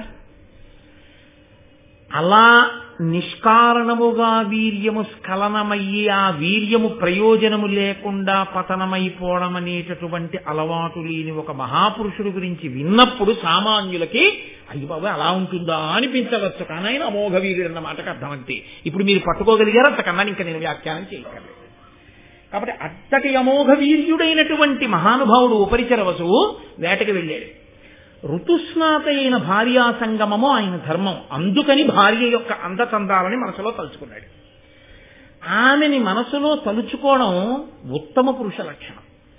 కేవలము భార్య యందు మాత్రమే కామము కలిగి ఉంటే ఆయన ఉత్తమ పురుషుడు అని గుర్తు. కాబట్టి ఇప్పుడు ఉపరిచర వసువు యందు దోషం పట్టడం ఎంత మాత్రమూ తప్పు కాదు. పైగా భార్య ఋతుస్నాత సంగమకాలం, అందుకని ఆయన భార్య అందచందాల్ని స్మరించాడు. హఠాత్తుగా వీర్యము స్ఖలనమైంది. ఆయన అమోఘ వీర్యుడు. అది నిష్ప్రయోజనము కారాలు. అందుకని చిరగని ఆకుదొప్పలోకి పట్టి దాన్ని ముడి వేసి పెంపుడు డేగని పిలిచి, వేటకెళ్ళేటప్పుడు కుక్కల్ని డేగల్ని తీసుకెళ్తారు, పెంపుడు డేగని పిలిచి దాని మెడలో కట్టి పట్టుకెళ్ళి నా భార్యకి ఇచ్చేయండి. ఇప్పుడు ఈ డేగ వెళ్ళిపోతుంది. పావురాలు ఇవి పూర్వం పెంపుడు పక్షులు వెళ్ళే వీళ్ళకి, అది వెళ్ళిపోతుంది. ఆ వెళ్ళిపోతున్నటువంటి సమయంలో వేరొక డేగ చూసింది. దాన్ని చూసి దాని మెడలో వేలాడుతున్నటువంటి ఆ ఆకు పొట్లాన్ని మాంసఖండం అనుకుని ఆ డేగ ఈ డేగతో ఆ మాంసం కోసం యుద్ధం మొదలెట్టి ఈ రెండూ కలిసి కొట్టుకోవడంలో దాని మెడలో కట్టినటువంటి ఆ ఆకు దొప్పతో కూడిన పొట్లం పడింది. ఆయన అమోఘ వీర్యుడు కదండి, ఆయన సామాన్యుడు కాడు, మహాపురుషుడు. ఎట్టి పరిస్థితుల్లో అది దుర్వినియోగం అవ్వదు. ఇప్పుడు అది వెళ్ళి ఒక సరోవరంలో పడింది. ఆ సరోవరంలో పడినప్పుడు అందులో అద్రిక అనబడేటటువంటి ఒక చేప ఉంది. ఆ చేప ఎవరు? ఆవిడ ఒక అప్సరస. ఆవిడ ఉద్ధతితో ప్రవర్తిస్తే చతుర్ముఖ బ్రహ్మగారి శాపవాక్కు విడిచిపెట్టారు, నువ్వు ఇంత ఉద్ధతితో ప్రవర్తిస్తున్నావు కాబట్టి శాపవై పుట్టన్నారు. ఆవిడ వెళ్ళి ఆయన కాళ్ళ మీద పడింది, తప్పైపోయింది, నాకు ఎప్పుడు శాప విమోచనం అంది. సృష్టిలో ఎన్నడూ జరగని రీతిలో శాపవయ్యుండి కూడా ఇద్దరు మనుష్యులకు ఏనాడు జన్మనిస్తావో ఆనాడు నీకు శాప విమోచనం అన్నాడు. ఇప్పుడు చిత్రమైన సందర్భం ఒకటి జరిగి తీరాలి, లేకపోతే ఆవిడికి శాప విమోచనం జరగదు. ఇది వెనక నడిపించేవాడు ఒకడున్నాడు, బ్రహ్మగారి మాట నడుస్తోంది, ఈశ్వరుడు అన్నవాడొకడున్నాడు, వాడు నడిపిస్తున్నాడు ఇవన్నీ. ఇప్పుడు ఈ ఆకు దొప్ప పొట్లం చెరగడం వల్ల ఉపరిచర వస్తువు యొక్క వీర్యం 2 బిందువులు నీటిలో పడుతుండగా 2 చుక్కల్ని కూడా ఈ అద్రిక అనే చేప తలెత్తి ఏదో అనుకుని మింగింది. అది స్త్రీ శరీరంలోకి ప్రవేశించడంలో లోపల 2 బిడ్డలు పెరిగారు. ఈ చేప 10 నెలల తర్వాత మత్స్యకారులకు దొరికింది. అబ్బో ఎంత పెద్ద చేపో, ఎంత పెద్ద కడుపో అని ఆ చేప కడుపు కోసేశారు. ఎప్పుడైతే 2 మనుష్యులకు జన్మనిస్తుందో అప్పుడు ఆమెకి శాప విమోచనం. కాబట్టి అద్రిక నాకు 2 పిల్లలు పుడితే నేను మళ్ళీ అప్సరసనైపోవచ్చని ఆవిడ చూస్తోంది. ఆవిడ కడుపులోంచి ఒక మగపిల్లవాడు, ఒక ఆడపిల్ల పైకొచ్చారు. వచ్చిన మగపిల్లవాడి పేరు మత్స్యరాజు, ఆయన మత్స్యదేశానికి అధిపతి అయ్యాడు. ఆడపిల్ల పేరు మత్స్యగంధి, ఆమె ఎక్కడ నిలబడితే అక్కడి నుంచి యోజనం దూరం పాటు చేపల వాసన కొడుతుంది. కాబట్టి ఆమెని మత్స్యగంధి అన్నారు. చేప కడుపులోంచి వచ్చింది కదండి. ఈ మత్స్యగంధిని మాత్రం దాశరాజు అనబడేటటువంటి వ్యక్తి, పడవలు నడిపేటటువంటి మత్స్యకారుల కుటుంబానికి చెందినటువంటి వాడు, ఆయన పిల్లని పెంచుకొని యమునా నది ఒడ్డున ఆమె నించోపెట్టి వచ్చేపోయే యాత్రికుల్ని పడవలో యమున దాటించు అని చెప్పాడు. ఆ పిల్ల అక్కడ నిలబడి వచ్చే వాళ్ళని పడవ దాటిస్తోంది. దాటిస్తూ ఉండగా పరాశర మహర్షి వచ్చారు. పరాశర మహర్షి అంటే ఎవరు? వేదవ్యాసుని కన్న తండ్రి, మహానుభావుడు, శక్తి మహర్షి యొక్క పుత్రుడు. అంతటి మహాపురుషుడు తీర్థయాత్రకి వెళ్ళాడు. ఇలాంటి అనుమానాలు వచ్చినప్పుడల్లా మనకి దిక్కెవరంటే శంకర భగవత్పాదులు. శంకర భగవత్పాదులు సౌందర్యలహరి చేస్తూ అమ్మవారి మీద ఒక శ్లోకం చేశారు. అందులో ఆయన అంటారు, హరిస్వామారాధ్య ప్రణత జన సౌభాగ్య జననీ పురాణారీ భూత్వా పురరిపిమపి క్షోభమనయత్ స్మరోపిత్వానత్వారితి నయనలేహ్యేన వపుషా మునీనామప్యంతః ప్రభవతి మోహాయ మహతాం. ఈ శ్లోకం అండి యథార్థంగా ఇప్పుడు నేను చెప్పింది ఎలా ఉంటుందో దాని బాహ్యార్థం చెప్తే అలాగే ఉంటుంది. కానీ మీరు కొంచెం జాగ్రత్తగా వినండి, మీకు కొబ్బరి పెంకు ఊడిపోయి లోపల ఉన్న సారమందిన నాడు పొందిన ఆనందం పొందుతారు. హరిస్వాం ఆరాధ్య ప్రణత జన సౌభాగ్య జననీం. శంకరాచార్యుల వారు ఏమని పిలిచారంటే, అమ్మా నీ దగ్గరికి వచ్చి వంగి నమస్కరించిన వాళ్ళందరికీ అభ్యున్నతిని, కోరిన కోరికలను తీర్చగలిగినటువంటి శక్తి కలిగిన ఓ పరదేవత, హరిత్వాం ఆరాధ్య, హరి నిన్ను ఆరాధించి జగన్మోహిని రూపాన్ని పొందాడు. ఇక్కడ వరకు బాగానే ఉంది, ఇబ్బంది ఏం లేదు. వెంటనే మనకేం గుర్తొస్తుంది? అవునండి, అలా జగన్మోహిని రూపాన్ని పొందబట్టే దేవతలకి రాక్షసులకి అమృతాన్ని పంచిపెట్టడంలో రాక్షసులకి దక్కకుండా లోకాన్ని కాపాడాడండి అంటామనుకుంటాం. అక్కడే శంకరాచార్యుల వారు ఏం చేశారంటే మనందరినీ పక్కకి తోసేసి ఇంకో వైపుకి వెళ్ళారు. ఆయన అన్నారు, పురాణారీ భూత్వా పురరపిమపి క్షోభమనయత్ అన్నారు. అమ్మా, శ్రీ మహావిష్ణువు నిన్ను ఉపాసన చేశాడు, నువ్వేం చేశావు? లోకంలో కల్లా అందగత్తెవి నువ్వే కాబట్టి త్రిపుర సుందరివి, నీ అందం శ్రీ మహావిష్ణువుకి ఇచ్చావు. ఇప్పుడు ఆయన ఏమయ్యాడు? జగన్మోహిని అయ్యాడు. ఆయన్ని మించిన అందగత్తె లేకుండా పోయింది. అమృతం గురించి చెప్తే బాగానే ఉండదు. ఇక్కడ శంకరాచార్యులు వారు అన్నారు, అప్పుడు ఏమైందో తెలుసా అమ్మా, మీ ఆయన పరువు బజార్న పడిందంట. పరమశివుడు ఆ జగన్మోహిని వెంట పడ్డాడు. పురాణారీ భూత్వా పురరపిమపి క్షోభమనయత్. పురములను కాల్చినటువంటి పరమేశ్వరుని యొక్క హృదయములో కామము బయలుదేరి ఆయన ఆ జగన్మోహిని అవతారం పొందినటువంటి విష్ణువు వెంటబడ్డారు. అమ్మా ఎంత తమాషా చేశావమ్మా, పోనూరుకున్నావా? స్మరోపిత్వానత్వారకి నయనలేశ్యేన వపుష. ఆ పరమశివుడు మన్మధుడిని కాల్చేశాడు. కాల్చేస్తే ఇంకేముంది, జననము లేదు మరణము లేదు, ఎవడి మీద కాముడు బాణాలేయడము లేదు, హాయ్ సుఖంగా ఉన్నారు అందరూ అని మనం అనుకుందాం కాసేపు. అమ్మవారు ఏం చేసింది? మన్మధుడిని బతికించి పైగా ఏం చేసింది? ఎవ్వరికీ కనపడవురా, ఒక్క మీ ఆవిడికే కనపడతాడు. రతీదేవికి కనపడతాడు, లోకానికి కనపడ్డాడు. కానీ ఇప్పుడు ఎటువైపు నుంచి వచ్చి ఎవరి మీద బాణం వేస్తాడో, ఎంత నిష్టగా ఉన్నవాడు ఆ బాణానికి ఏమైపోతాడో ఎవరికి తెలియని స్థితి వచ్చింది. మునీనామప్యంత ప్రభవతి మోహాయ మహతాం. అమ్మ దీనివల్ల ఏమైందంటే ముక్కు మూసుకుని హిమాలయ పర్వతాల్లో తపస్సులు చేసేటటువంటి మహర్షులు కూడా భయపడిపోతున్నారు. అప్పుడప్పుడు వాళ్ళు కూడా కామానికి వశులైపోతున్నారు. కాబట్టి అమ్మ ఇంత గొప్ప పని చేసింది, నీకో నమస్కారం. ఇది పైకి బాగుందేమో, మీరు కొంచెం జాగ్రత్తగా ఆలోచిస్తే ఇంత గొప్ప అందాన్ని శ్రీ మహావిష్ణువుకి ఇచ్చి పరమశివుడి ప్రతిష్ట బజారున పడేయడం పతివ్రత లక్షణమా? 2, ఆ కాముడు లేకపోతే పుట్టుక లేదు, చావు లేదు, భారతం వినడము లేదు, గొడవ లేదు, ధర్మము లేదు, అల్లరి లేదు. ఆ కాముడికేమో ప్రాణం పోసింది. ఆ మన్మధుడు బతకబట్టి మనందరికీ ఎల్లరొచ్చింది. పుట్టడం చావడం. పోని ఊరుకుందా? ఆ మన్మధుణ్ణి బాణాలు ఎవరి మీద వేయడానికి ఆవిడ అధికారం ఇచ్చేసింది.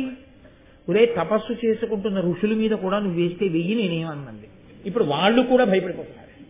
అమ్మ ఇన్ని చేసిన నీకో నమస్కారం. ఇది స్తోత్రమా నిందా?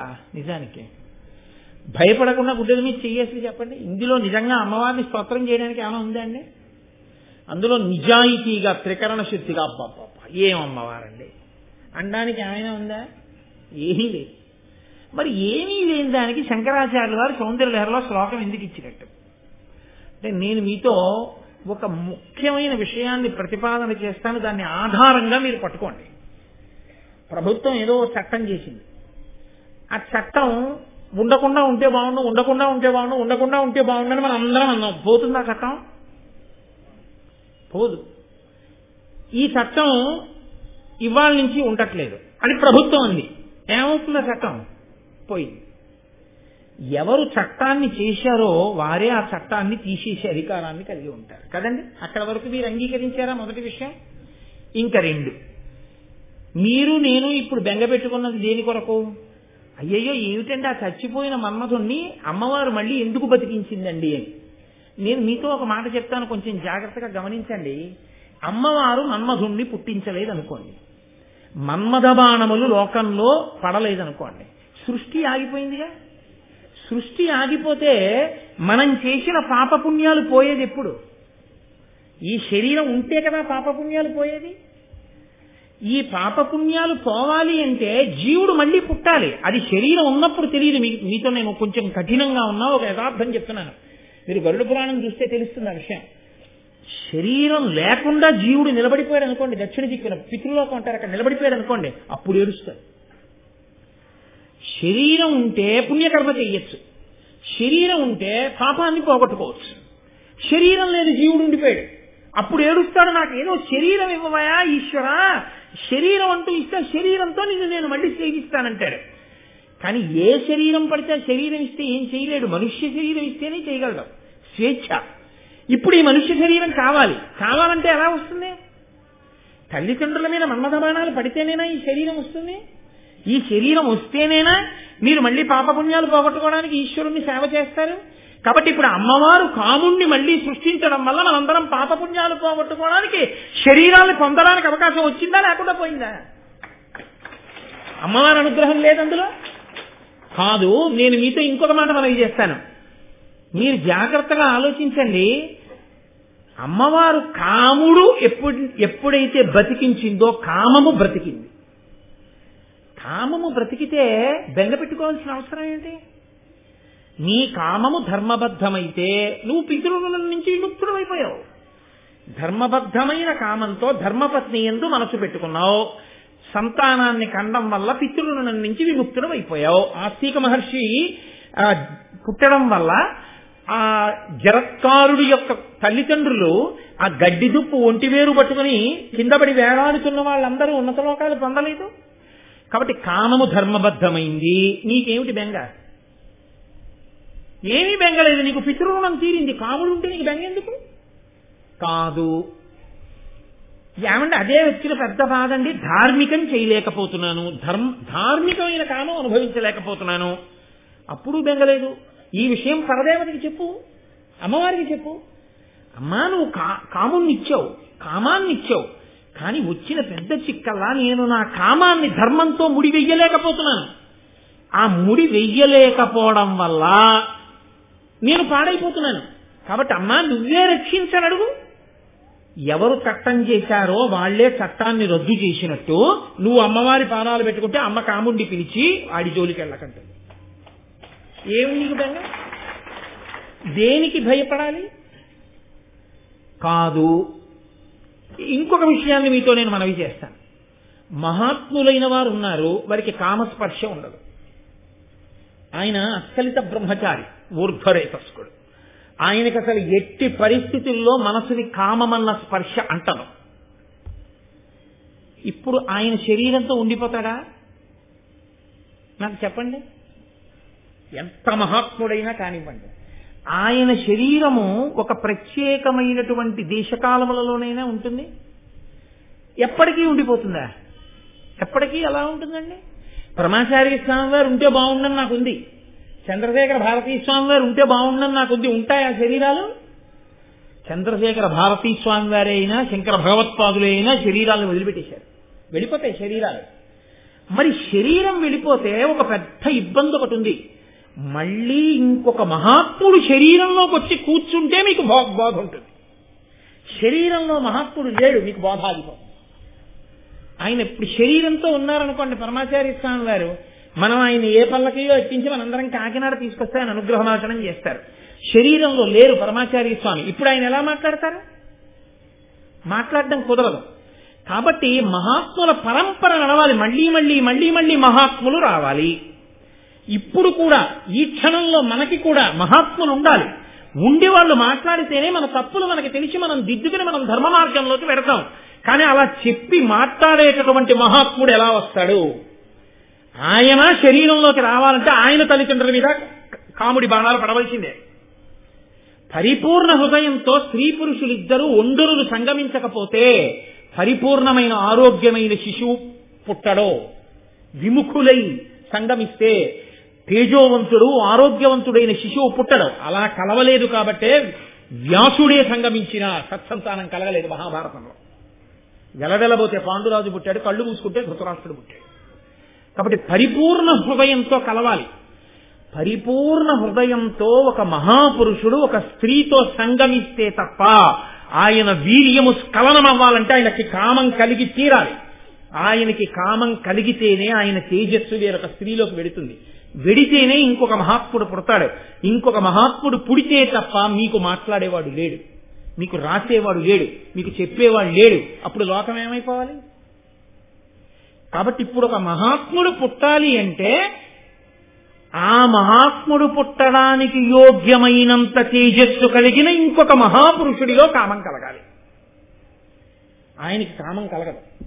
ఎందుకని అంటే ఆయన మహాపురుషుడండి. పరాశరుడికి కామం ఎందుకు కలుగుతుంది? ఒక్కనాటికి కలగదు. పరాశర మహర్షి వంటి మహాత్ముని యొక్క తేజస్సుని పట్టగలిగిన క్షేత్రం ఏర్పడాలి. అందుకని కారణజన్మురాల్ని సృష్టించాలి. కారణజన్మురాలు పుట్టాలి అంటే ఉపరిచరవసు వంటి మహాపురుషుని యొక్క వీర్యం గిరికలోకి కాదు వెళ్ళవలసింది, శాప విమోచనం కావలసినటువంటి అద్రికలోకి వెళ్లి అద్రిక నుండి మత్స్యగంధి పుట్టి మత్స్యగంధి వంటి ఉపరిచర వసువు యొక్క వీర్యమునకు జన్మించినటువంటి గొప్ప క్షేత్రంలోకి పరాశరుని యొక్క తేజస్సు ప్రవేశిస్తే ఈ క్షేత్ర బీజ సంపర్కము చేత వేరొక మహాపురుషుడైన వేదవ్యాసుడు పుడతాడు. ఆయన పుడితే మీరు నేను కలుస్తాను. ఇప్పుడు పరాశర మహర్షిలో కామం కలగాలి. ఆయన కలుగుతుందా? ఒక్కనాటికి కలగదు. సత్యవతిని చూడగానే ఆయన మనసులో కామ ప్రచోదనం కలిగితే తప్ప వ్యాసుడు రాడు. వ్యాసుడు వస్తే తప్ప మీకు నాకు భారతం లేదు, వేద విభాగం లేదు, అష్టాదశ పురాణములు లేవు. ఇప్పుడంతటి మహాపురుషుడి మనసు కదపగలిగినదెవరు? ఎవరు చట్టం చెయ్యగలరో, ఎవరు రద్దు చేయగలరో వారే చెయ్యాలి. కాబట్టి ఇప్పుడు పరదేవత ఏం చేయాలి? అంతటి మహాత్ముడి మనసు కామ ప్రచోదనం పొందేటట్టు చెయ్యాలి. కాబట్టి ఎవరు చేసిందని గుర్తు? పరాశక్తి చేస్తోంది ఈ కదలికలన్నీ. ఆయన మనసు సత్యవతి యందు లగ్నమైతే సజ్జగర్భమునందు వేదవ్యాసుడు పుడతాడు. ఆ వేదవ్యాసుడు పుడితే తప్ప మనకెవ్వరికీ లోకంలో జ్యోతి వెలగదు. మనకేమి తెలియదు. వ్యాసుణ్ణి పక్కన పెట్టేశారనుకోండి మీరు, అంతే. పురాణములు లేవు, వేద విభాగం లేదు, భారతం లేదు, భాగవతం లేదు. ఇప్పుడు నాకు చెప్పండి, మీరు ధర్మం నేర్చుకోవడానికి ఏముంది? మీకు ఏమీ లేవు. కాబట్టి పాడైపోయేది ఎవరు? వ్యాసుడు పుట్టకపోతే మనమే పాడైపోతాం. మనం అందరం బాగుపడాలని వ్యాసుడు పుట్టేటట్టు పరాశర మహర్షి యొక్క మనసులో కామము పరిపూర్ణంగా కలిగితే తప్ప, సంతోషంగా ఆయన సత్యవతితో కలిస్తే తప్ప అంతటి మహాత్ముడు జన్మించడు. అందుకని ఆయనలో కామ ప్రచోదనం ఎంతవరకు అవసరమో అంతవరకే చేసింది పరాశక్తి. ఒక్క వ్యాసజననం వరకే. ఇంకా తర్వాత పరాశక్తికి ఎప్పుడూ కామం లేదు. అంటే అప్పుడు మీరు ఏమనుకోవలసి ఉంటుంది? ఇది పరదేవత యొక్క అనుగ్రహము. మహాపురుష జననము ఎందువలన జరుగుతుంది? పరాశక్తి నిర్ణయం చేస్తుంది. ఓ ఇది ఇలా ఇలా కదలాలి, ఇలా ఇలా కదలాలి, దానికి తగిన క్షేత్రం ఏర్పడాలి. ఒక ఇల్లు కట్టాలంటే సరి అయిన స్థలం ఎంచుకున్నట్టు ఒక మహాపురుషుని యొక్క తేజస్సు ప్రవేశించడానికి వీలైన గొప్ప క్షేత్రాన్ని కూడా అమ్మవారే సిద్ధం చేయిస్తుంది. అందుకని ఉపనిషద వసువు యొక్క వీర్యాన్ని అద్రికలో ప్రవేశపెట్టి అద్రికలోంచి ఈ మహాతల్లి మత్స్యగంధి పుట్టేటట్టు చేసి, మత్స్యగంధి యందు పరాశరుడికి అభిమానం పుట్టేటట్టు చేసి, ఈ పరాశరుడు సత్యవతి కలిస్తే వేదవ్యాసుడు పుట్టేటట్టు పరదేవత చేసింది. ఇప్పుడేమైనా అభ్యంతరమా మీకు? పరాశరుడికి కామం కలిగితే మీకేమైనా అభ్యంతరమా? సత్యవతి ఆయనతో సంగమిస్తే మీకేమైనా అభ్యంతరమా? ఉపరిశర వసువు యొక్క వీర్యము స్ఖలనమై మహాధర్మాత్ముడై అమోఘ వీర్యాన్ని డేగతో పంపిస్తే ఇంకొక డేగ అందుకు పోరాటం చేసి ఆ వీర్యాన్ని చాప తాగితే మనం సంతోషించాలా? ఇవన్నీ హేయమైన కథలని మనం చెవులు మూసుకోవాలా? పరవశించిపోయి పరదేవతకి జేజేలు చెప్పవలసిన సందర్భం అయింది. అది భారతం, అది ధర్మ సూక్ష్మం. అందుకే మహాపురుష జననములను విచారణ చెయ్యవద్దు అని ఎందుకన్నారో తెలుసా అండి? నీకు వెనక పరదేవత ఎంతంత ప్రణాళికలు వేస్తోందో నువ్వు బాగా అర్థం చేసుకోగలిగావు అంటే నీకు పరదేవతానుగ్రహం ఉంది కాబట్టి అర్థం అవుతుంది. అందరూ అలా చదివగానే అలా అర్థమైపోతాయా? ఒక్కనాటికి అర్థం కావు. అది ఎవరికి పరదేవతానుగ్రహం ఉన్నదో, ఎవరికి పరాశక్తి యొక్క కృప ఉన్నదో వారికి మాత్రమే అది చదవగానే ఒళ్ళు పులకించి నమస్కారం చేస్తారు. అలా నమస్కరించగలిగినటువంటి ఔన్నత్యము దేనివల్ల కలుగుతుంది అంటే పరదేవతానుగ్రహం ఉంటేనే ధర్మ సూక్ష్మం అర్థమై కలుగుతుంది.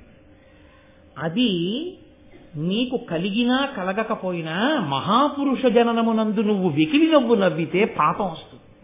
తల్లి అంత కృప చేసి అంత మహాపురుషుల్ని పుట్టిస్తే ఆయన జననమును చూసి నువ్వు నవ్వడమా? అందుకని శాస్త్రం అంది, ఒకవేళ నీకు అర్థం కాకపోతే ఊరుకుండిపో, విచారణ చెయ్యదు.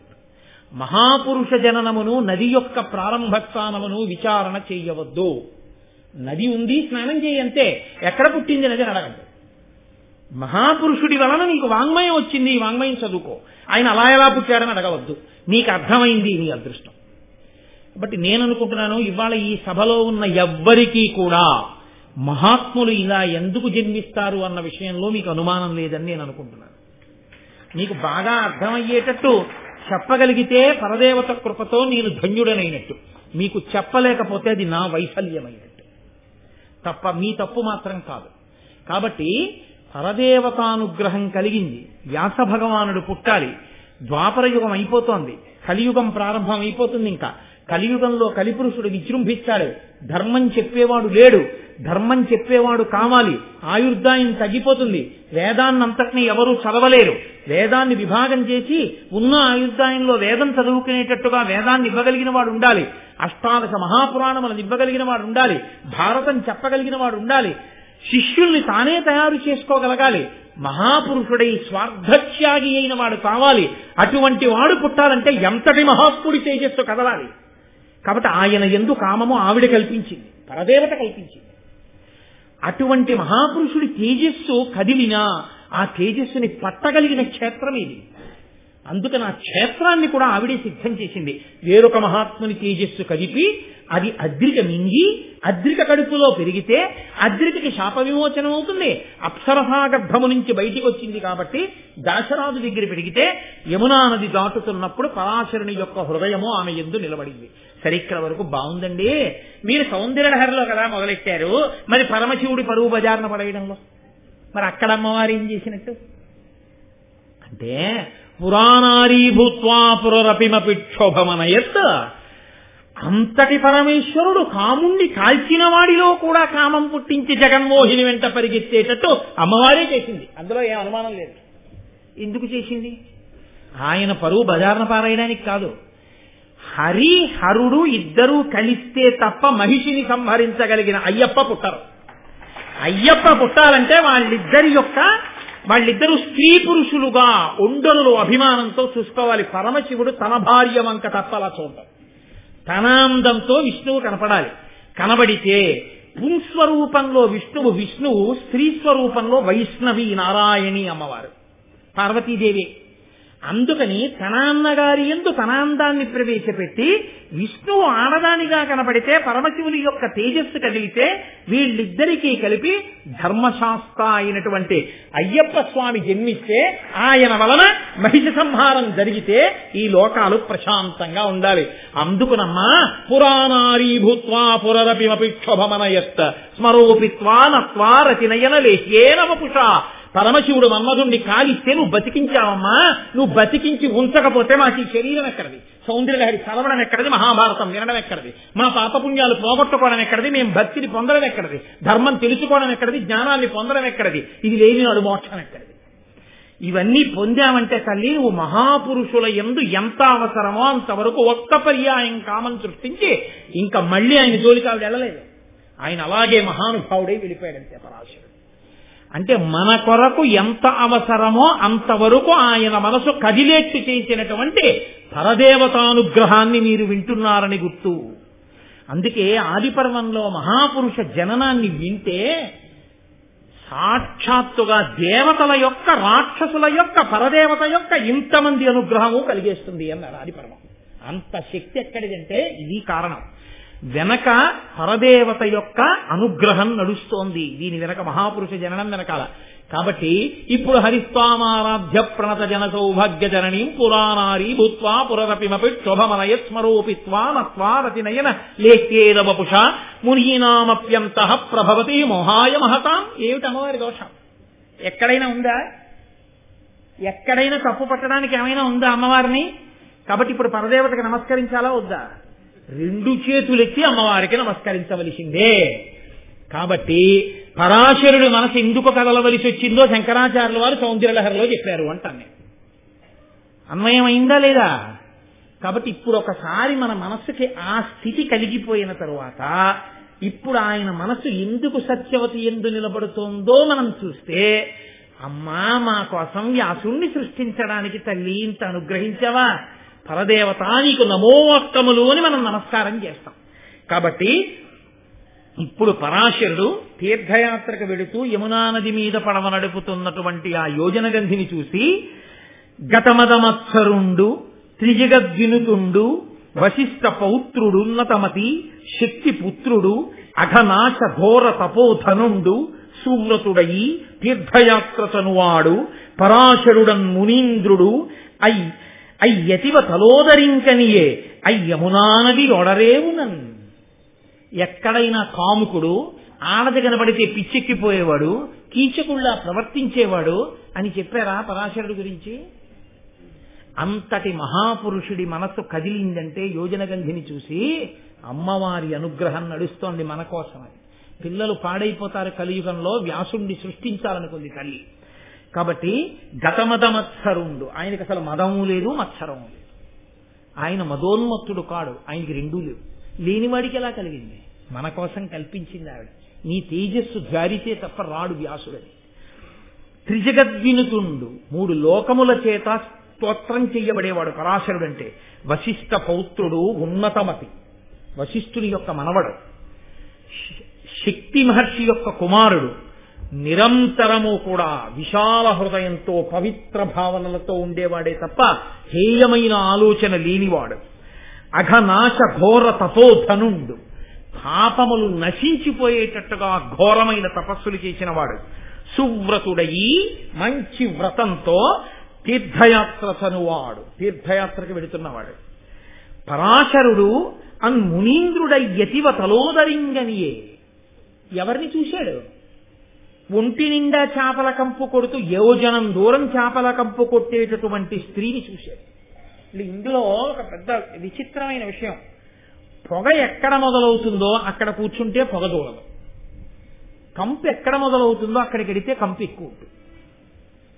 మీరు రెండింటికి తేడా గమనించాలి. అందుకే చాలా పొగొస్తోంది అనిపించింది అనుకోండి, పొగ ఎక్కడి నుంచి వస్తుందో అక్కడికి వెళ్ళి కూర్చున్నారనుకోండి పొగ ఉండదు. చాలా పొగొస్తోందని పొగొస్తున్న చోట మీరు నించున్నారనుకోండి, పొగ మిమ్మల్ని అంతా పట్టుకుంటుంది. ఇది నేను చెప్పడం కాదు. ఒకసారి పరమాచార్య స్వామి వారు ఒక తాటాకు పాకలో అనుష్ఠానం చేసుకుంటున్నారు. ఆయన ఇలా లోపలికి వెళ్ళేటప్పటికీ పాకంతా పొగ పట్టింది. ఎందుకురా పొగ పట్టింది అన్నారు. వాళ్ళు ఏదోనండి పాపం వండుదాం అనుకున్నారు, ఆ పచ్చికర్ర ఏమో పొగొస్తోందన్నారు. ఆయన అన్నారు, నా అనుష్ఠాన సామాగ్రిని తీసుకెళ్ళి ఆ పొయ్యి దగ్గర పెట్టండి అన్నారు. అదేమిటన్నారు, పొయ్యి దగ్గర పొగ ఉండదురా, మిగిలిన చోట్ల పొగ ఉంటుందన్నారు. హాయిగా అక్కడికి వెళ్ళి కూర్చుని ఆయన అనుష్ఠానం చేశారు. ఎక్కడ పొగ పుడుతూ ఉంటుందో అది మిగిలిన చోట్లకి వ్యాపిస్తుంది, ఎక్కడ పుడుతూ ఉంటుందో అక్కడ పొగ లేకుండా ఉంటుంది. ఎక్కడ దుర్వాసన వస్తూ ఉంటుందో అక్కడ దానికి దూరంగా ఉంటే తక్కువ వస్తుంది, దగ్గరగా వెళ్ళి ఎక్కడ పుడుతోందో అక్కడికి వెళితే బాగా వాసన వస్తుంది. ఇంతటి మహానుభావుడు అంత దుర్వాసన వస్తున్నటువంటి మత్స్యగంధికి దగ్గరికి వెళ్ళి అసలు నిలబడి చూస్తాడండి ఆయన. మరి చూశాడు అంటే మన కోసం చూశాడు అని చెప్పాలి, పరదేవతానుగ్రహంగా చూశాడు అని చెప్పాలి. చూసి ఆమె యొక్క పొందు కోరాడైన. కోరితే మత్స్యగంధి పరాశరునితో అంది, తనువు మింకొలవచ్చు జాలరిదాన అట్లునుగాక ఏననగా కన్యకామృతము అంతరించిన ఎట్లు మజ్జనకు నింటికి పొగనేస్తూ ప్రసాద బుద్ధి యునర్పు సన్మునిగణోత్తమ నాకు దోష విముక్తి ఎట్లగునట్లుగా. నేను కన్యని, నా కన్యాత్వం పోతే నా తండ్రి నన్ను గడపలో అడుగు పెట్టనిస్తాడా? అటువంటి తప్పుడు పని చేసి ఇంటికొస్తావా అంటాడు. కాబట్టి నువ్వు ఎంతటి మహాపురుషుడవైనా కావచ్చు, నీతో సంగమం నాకు ఎలా కుదురుతుంది? కుదరదన్నాడు. అంటే ఆయన అన్నాడు, ఇది బహుశః పరదేవత అనుగ్రహం, లేకపోతే నా మనసు నీ యందు నిలబడ్డం ఏమిటి? నీకు వరం ఇస్తున్నాను, నీ శరీరము చేపల వాసన వస్తోందని కదంటున్నావు, ఇక నుంచి నీవు యోజనగంధి అవుతావు, మత్స్యగంధివి కావు. నువ్వు ఎక్కడ నిలబడతావో అక్కడి నుంచి యోజనం దూరం సువాసనలు వచ్చి ఆకర్షిస్తాయి. అదే యదన భరత వంశానికి కారణమైంది. ఋషి నోటి వెంట అనవసరంగా ఏ మాట రాదండి, అమ్మవారు పలికిస్తోంది. యోజనగంధివవుతావు, ఆ వాసనలే శంకర మహారాజుని తీసుకొచ్చాయి. అంటే నీ శరీరంలోంచి యోజనం దూరం సువాసనలు వస్తాయి. కాదు నీ కన్యాత్వం చెడదు. 9 నెలలో 10 నెలలో నువ్వు గర్భమును ధరించక్కర్లేదు, సద్యగర్భంగా ఇప్పుడే నీకు మహాత్ముడు జన్మిస్తాడు నీ కడుపున. నీవు కన్యగానే ఉంటావు, నేను నీకు వరం ఇస్తున్నాను.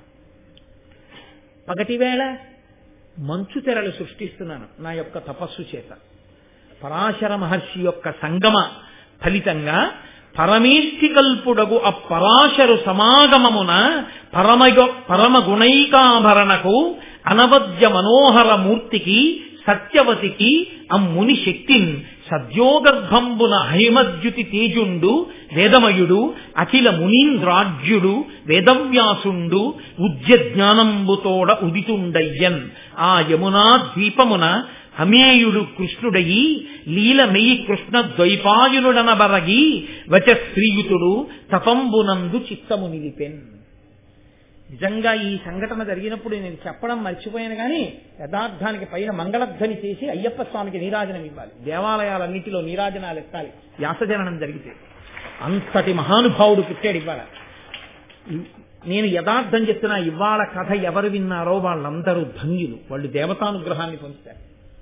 కాబట్టి ఆ పరమేష్టి సమానుడైనటువంటి బ్రహ్మ సమానుడైనటువంటి పరాశర మహర్షి యొక్క అనుగ్రహం చేత సవ్యోగర్భంలో అద్యుతితేజుండు, సాక్షాత్తు సూర్యునితో సమానమైనటువంటి తేజస్సు కలవాడు, పుట్టుకతోనే 4 వేదములను నేర్చుకుని పుట్టినటువంటి వాడు. అసలు పుడుతూనే ఆయన వేదమయుడు, ఆయనకి వేదాలన్నీ వచ్చు.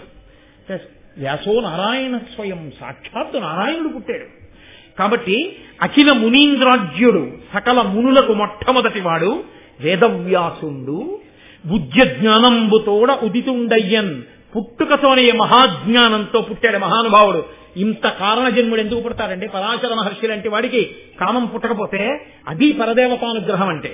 కాబట్టి ఆయమునా ద్వీపమున అమేయుడు కృష్ణుడగి లీల మెయిన్, కృష్ణద్వైపాయునుడనబరిగి వచశ్రీయుతుడు తపమునందు చిత్తము నిలిపెన్. వచశ్రీమంతుడు అన్నారు ఆయన. ఇంత జ్ఞానము కలిగి ఇన్ని వేదములను తెలిసి పుట్టడం కాదు, తనకిన్ని తెలిసి రాబోయే యుగంలో, కలియుగంలో ప్రజలు పాడైపోకుండా నేను ఏది మాట్లాడి ఏది రచించి నా బిడ్డల్ని రక్షించుకోవాలన్న తాపత్రయంతో మాట్లాడగలిగిన మహాపురుషుడు పుట్టాడయా. వచశ్రీమంతుడు పుట్టాడు. పుడుతూనే నల్లటి వర్ణంలో పుట్టి మహానుభావుడు ఆ యమునా నది ఒడ్డున, అమ్మా నేను తపస్సు చేసుకోవడానికి వెళ్ళిపోతున్నానమ్మా అన్నాడు. తండ్రి పరాశర మహర్షి అంతే, తన సహజ స్థితిలోకి వెళ్ళిపోయాడు, ఆయన వెళ్ళిపోయాడు. పుట్టినటువంటి బిడ్డడు ఆయన వెళ్ళిపోయాడు. ఇటువంటి మహాపురుష సంపర్కం చేత, మహాపురుష జననం చేత ఆమె యోజనగంధి అయింది. ఆమె కన్యాత్వము చెడలేదు. ఎదర భారత వంశం నిలబడ్డానికి కావలసిన ప్రాతిపదిక పడింది. శుభక్షణం. లేకపోతే అసలు కౌరవ పాండవులు పుట్టే అవకాశం లేదు ఇక తర్వాత. భీష్ముడితో సరి.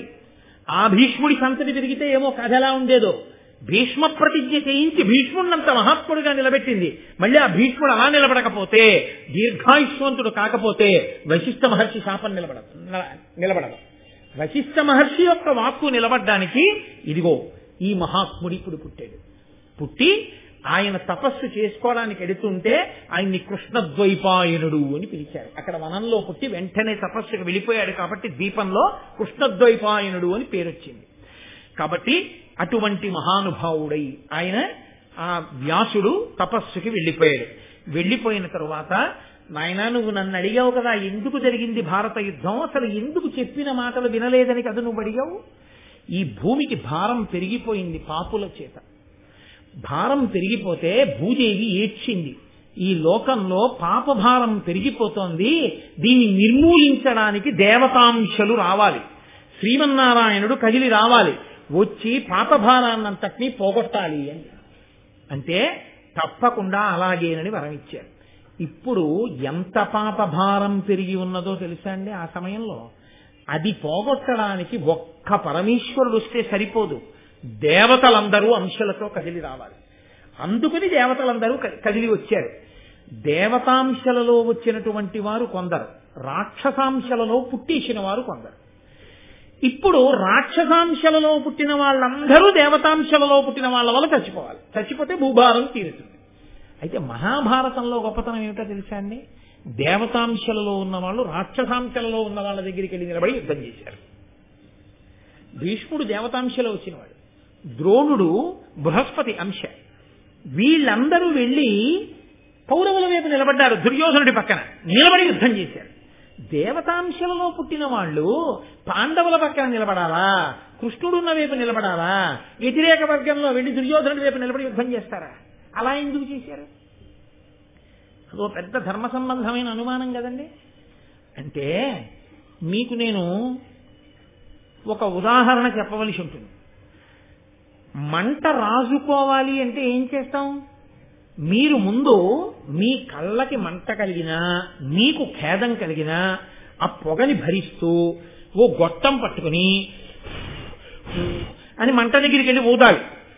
మీరు ఊదితే రాజుకుంటుంది. రాజుకుని మంట పుట్టింది అనుకోండి, ఇంకా తర్వాత నీళ్లు కాచుకోవచ్చు, అన్నం ఎసరు వండుకోవచ్చు, అన్నీ చేసుకోవచ్చు. ముందు కష్టపడాలా వద్దా?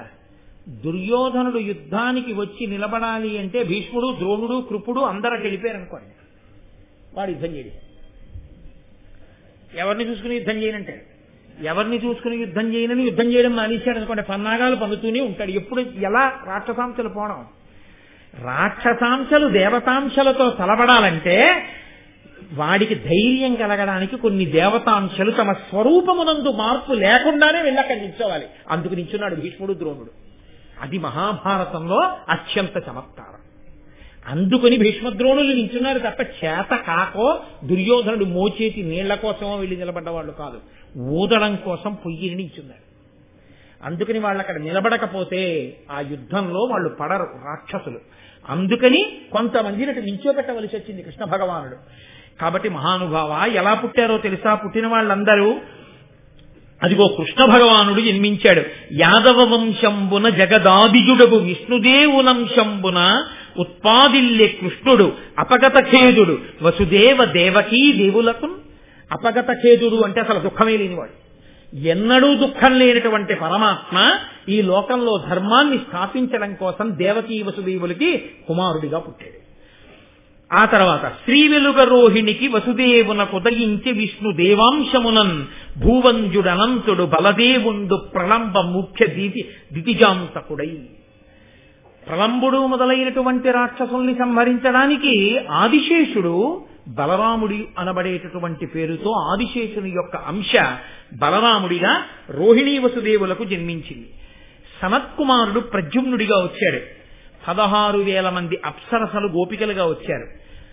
దేవతలే యదు వృష్ణి భోజ అంధక కులాలలో రాజులుగా వచ్చారు వంశాలలో. వసువులలో ప్రభాసుడు అనబడేటటువంటి ఒక గొప్ప వసువు భీష్మాచార్యుడిగా వచ్చాడు. దేవతల గురువైన బృహస్పతి ద్రోణాచార్యుడిగా వచ్చాడు. కామము క్రోధము కలగలిసి ఉంటే ఎంతో ప్రమాదం. ఈ రెండు కలగలిస్తే పుట్టినవాడు అశ్వత్థామ. ఏకాదశ రుద్రుల అంశలో పుట్టినవాడు కృపాచార్యుడు. అందుకే కురుక్షేత్ర యుద్ధంలో అందరూ మడిసిపోయినా కృపాచార్యుడు మాత్రం ఎప్పటికీ గురుత్వం వహించాడు. పరీక్షిత్తు కూడా గురువు కృపాచార్యుడే. కాబట్టి ఏకాదశ రుద్రాంశలో వచ్చినవాడు కృపుడు. సూర్యుని యొక్క అంశలో వచ్చినవాడు కర్ణుడు. హంసుడు అనబడేటటువంటి గంధర్వుడు ధృతరాష్ట్రుడిగా వచ్చాడు. మతి గాంధారిగా వచ్చింది. కలిపురుషుడు దుర్యోధనుడిగా పుట్టాడు. పౌలస్య భాతృవంశమంతా కూడా రాక్షసులందరూ కలిసి దుర్యోధనుడి యొక్క సోదరులుగా వచ్చారు. హిరణ్యకశిపుడు శిశుపాలుడిగా పుట్టాడు. సంహ్లాదుడు శల్యుడిగా పుట్టాడు. విప్రచిత్తి జరాసంధుడిగా పుట్టాడు. కాలనీని కంసుడిగా పుట్టాడు. శ్రీ మహాలక్ష్మి రుక్మిణిగా పుట్టింది. స్త్రీ పుంస రెండు రూపములు కలిసి ఉండేటటువంటి వాడు, అటువంటి రూపము కలిగినటువంటి వాడు ఒక దేవత శిఖండిగా పుట్టాడు. మరుద్గణాంశతో పుట్టినటువంటి వాడు పాండురాజు. మాండవ్యుని యొక్క శాపం వలన యమధర్మరాజు గారు మళ్లీ పుట్టవలసి వస్తే విదురుడిగా పుట్టాడు. సిద్ధి బుద్ధి ఇద్దరు కుంతి మాదిరిగా పుట్టారు. అదిగో ఆ అనేకమైనటువంటి దేవతల అనుగ్రహంతో యమధర్మరాజు గారి యొక్క అంశగా ధర్మరాజు, వాయుదేవుని అంశలో భీముడు, ఇంద్రుని అంశలో అర్జునుడు, అశ్విని దేవతల యొక్క అంశంలో నకుల సహదేవులు, అలాగే సాక్షాత్తు శ్రీ రూపంగా లక్ష్మీస్వరూపంగా సంపద రూపంగా యాజ్ఞసేని జన్మించింది. యాజ్ఞసేని అంటే ద్రౌపదీదేవి ఆవిడ యజ్ఞంలోంచి ఆవిర్భవించింది. అగ్ని దృష్టద్యుమ్నుడిగా వచ్చాడు. మరుత్తులు ద్రుపద సాత్యకి విరాటులుగా వచ్చారు. ఇంతమంది దేవతలు కాకుండా ఇంకా ఎంతమంది దేవతలు, ఎంతమంది రాక్షసులో ఈ భూమి మీద రాక్షసాంశలతో అవతరించిన వాళ్ళని మట్టు పెట్టడానికి దేవతలందరూ ఇన్ని అంశాలలో జన్మించారు. శ్రీ మహావిష్ణువు శ్రీకృష్ణ భగవానుడిగా ఆవిర్భవించాడు. అందువల్ల నాయన వీళ్ళు మాట వినకపోవడం అన్నది అక్కడ వచ్చింది. రాక్షసాంశంలో ఉన్నవాళ్ళు, అందుకని వాళ్ళు మాట వినరు. అందుకొచ్చింది భారత యుద్ధం అంతాను. వాళ్ళని మట్టు పెట్టడానికి, భూభారం తీర్చడానికి జరగవలసి వచ్చింది. అంటే ఇది అసలు ఎక్కడ ప్రారంభం? ఇదంతా ఈ అల్లరంతా మా వంశం, మా భరతుడి యొక్క వంశం, ఈ కథ ఎక్కడ మొదలయ్యాయి? దాని విశేషం ఏమిటో నాకు చెప్పండి అన్నాడు. జనమేజయుడు పొంగిపోయాడు. పడి ఇంతటి మహానుభావుడు వైశంపాయనుడు వ్యాసుడు దొరికినప్పుడు కదండి చెప్పించుకోవాలి, లేనప్పుడు ఎక్కడ వింటాం? వినాలని కోరుకుంటే మాత్రం. కాబట్టి చెప్పండి అన్నాడు. అంటే ఆయన ఎక్కడికి తీసుకెళ్లి ప్రారంభం చేశాడో తెలుసా అండి? పూర్వం దేవతలకి గురువైనటువంటి బృహస్పతికి ఒక కుమారుడు, ఆయన పేరు కచుడు. రాక్షసులందరికీ గురువు శుక్రాచార్యుల వారు. శుక్రాచార్యుల వారికి ఒక్కతే కూతురు, ఆమె పేరు దేవయాని. ఈ దేవతల గురువైనటువంటి బృహస్పతి కుమారుడైనటువంటి కచుడి దగ్గరికి వెళ్లి దేవతలందరూ ఒక ప్రార్థన చేశారు. ఏమని అంటే, పోరను మృత సంజీవని కారణమును నిహతులయ్యుగారసువరులు వారల నోర్వగ మనకతి భారము దుర్వార వీర్య బలయుతులగుటం. ఆ శుక్రాచార్యుల వారి దగ్గర మృత సంజీవని విద్య ఉంది. ఆయన వృషపర్వుడు అనబడేటటువంటి రాక్షసుడి దగ్గర మంత్రిగా పనిచేస్తున్నాడు, బ్రాహ్మణుడిగా ఉన్నాడు. ఆయన పురోహితుడు. ఆయనకి మృత సంజీవని విద్య వచ్చిన కారణం చేత దేవతలకి రాక్షసులకి యుద్ధం జరిగితే రాక్షసులు చచ్చిపోయిన వాళ్ళందరినీ మృత సంజీవని విద్యతో బతికించేస్తాడు, దేవతల్ని మాత్రం బతికించేవాడు లేడు. కాబట్టి ఇప్పుడు శుక్రాచార్యుల వారి దగ్గర మృత సంజీవిని విద్య తెలుసుకోవాలి. శుక్రాచార్యుల వారు ఇంత గొప్ప విద్య ఎందుకు ఇస్తారు? తక్కరితనంతో గురువు గారి దగ్గర నేర్చుకున్నారనుకోండి, తెలిసిన తర్వాత గురువుగారు ఆ విద్య నీకు పనికి రాకుండుగాక అంటాడు. పరశురాముడు ఇవ్వలేదు కర్ణుడికి శాపం. అందుకని గురువుల్ని మోసం చేసి తెలుసుకోలేరు. కాబట్టి గురువు గారి అనుగ్రహంతోనే తెలుసుకోవాలి. గురువు ఎందుకు వచ్చినా సరే ఎందుకు అనుగ్రహించేస్తాడు?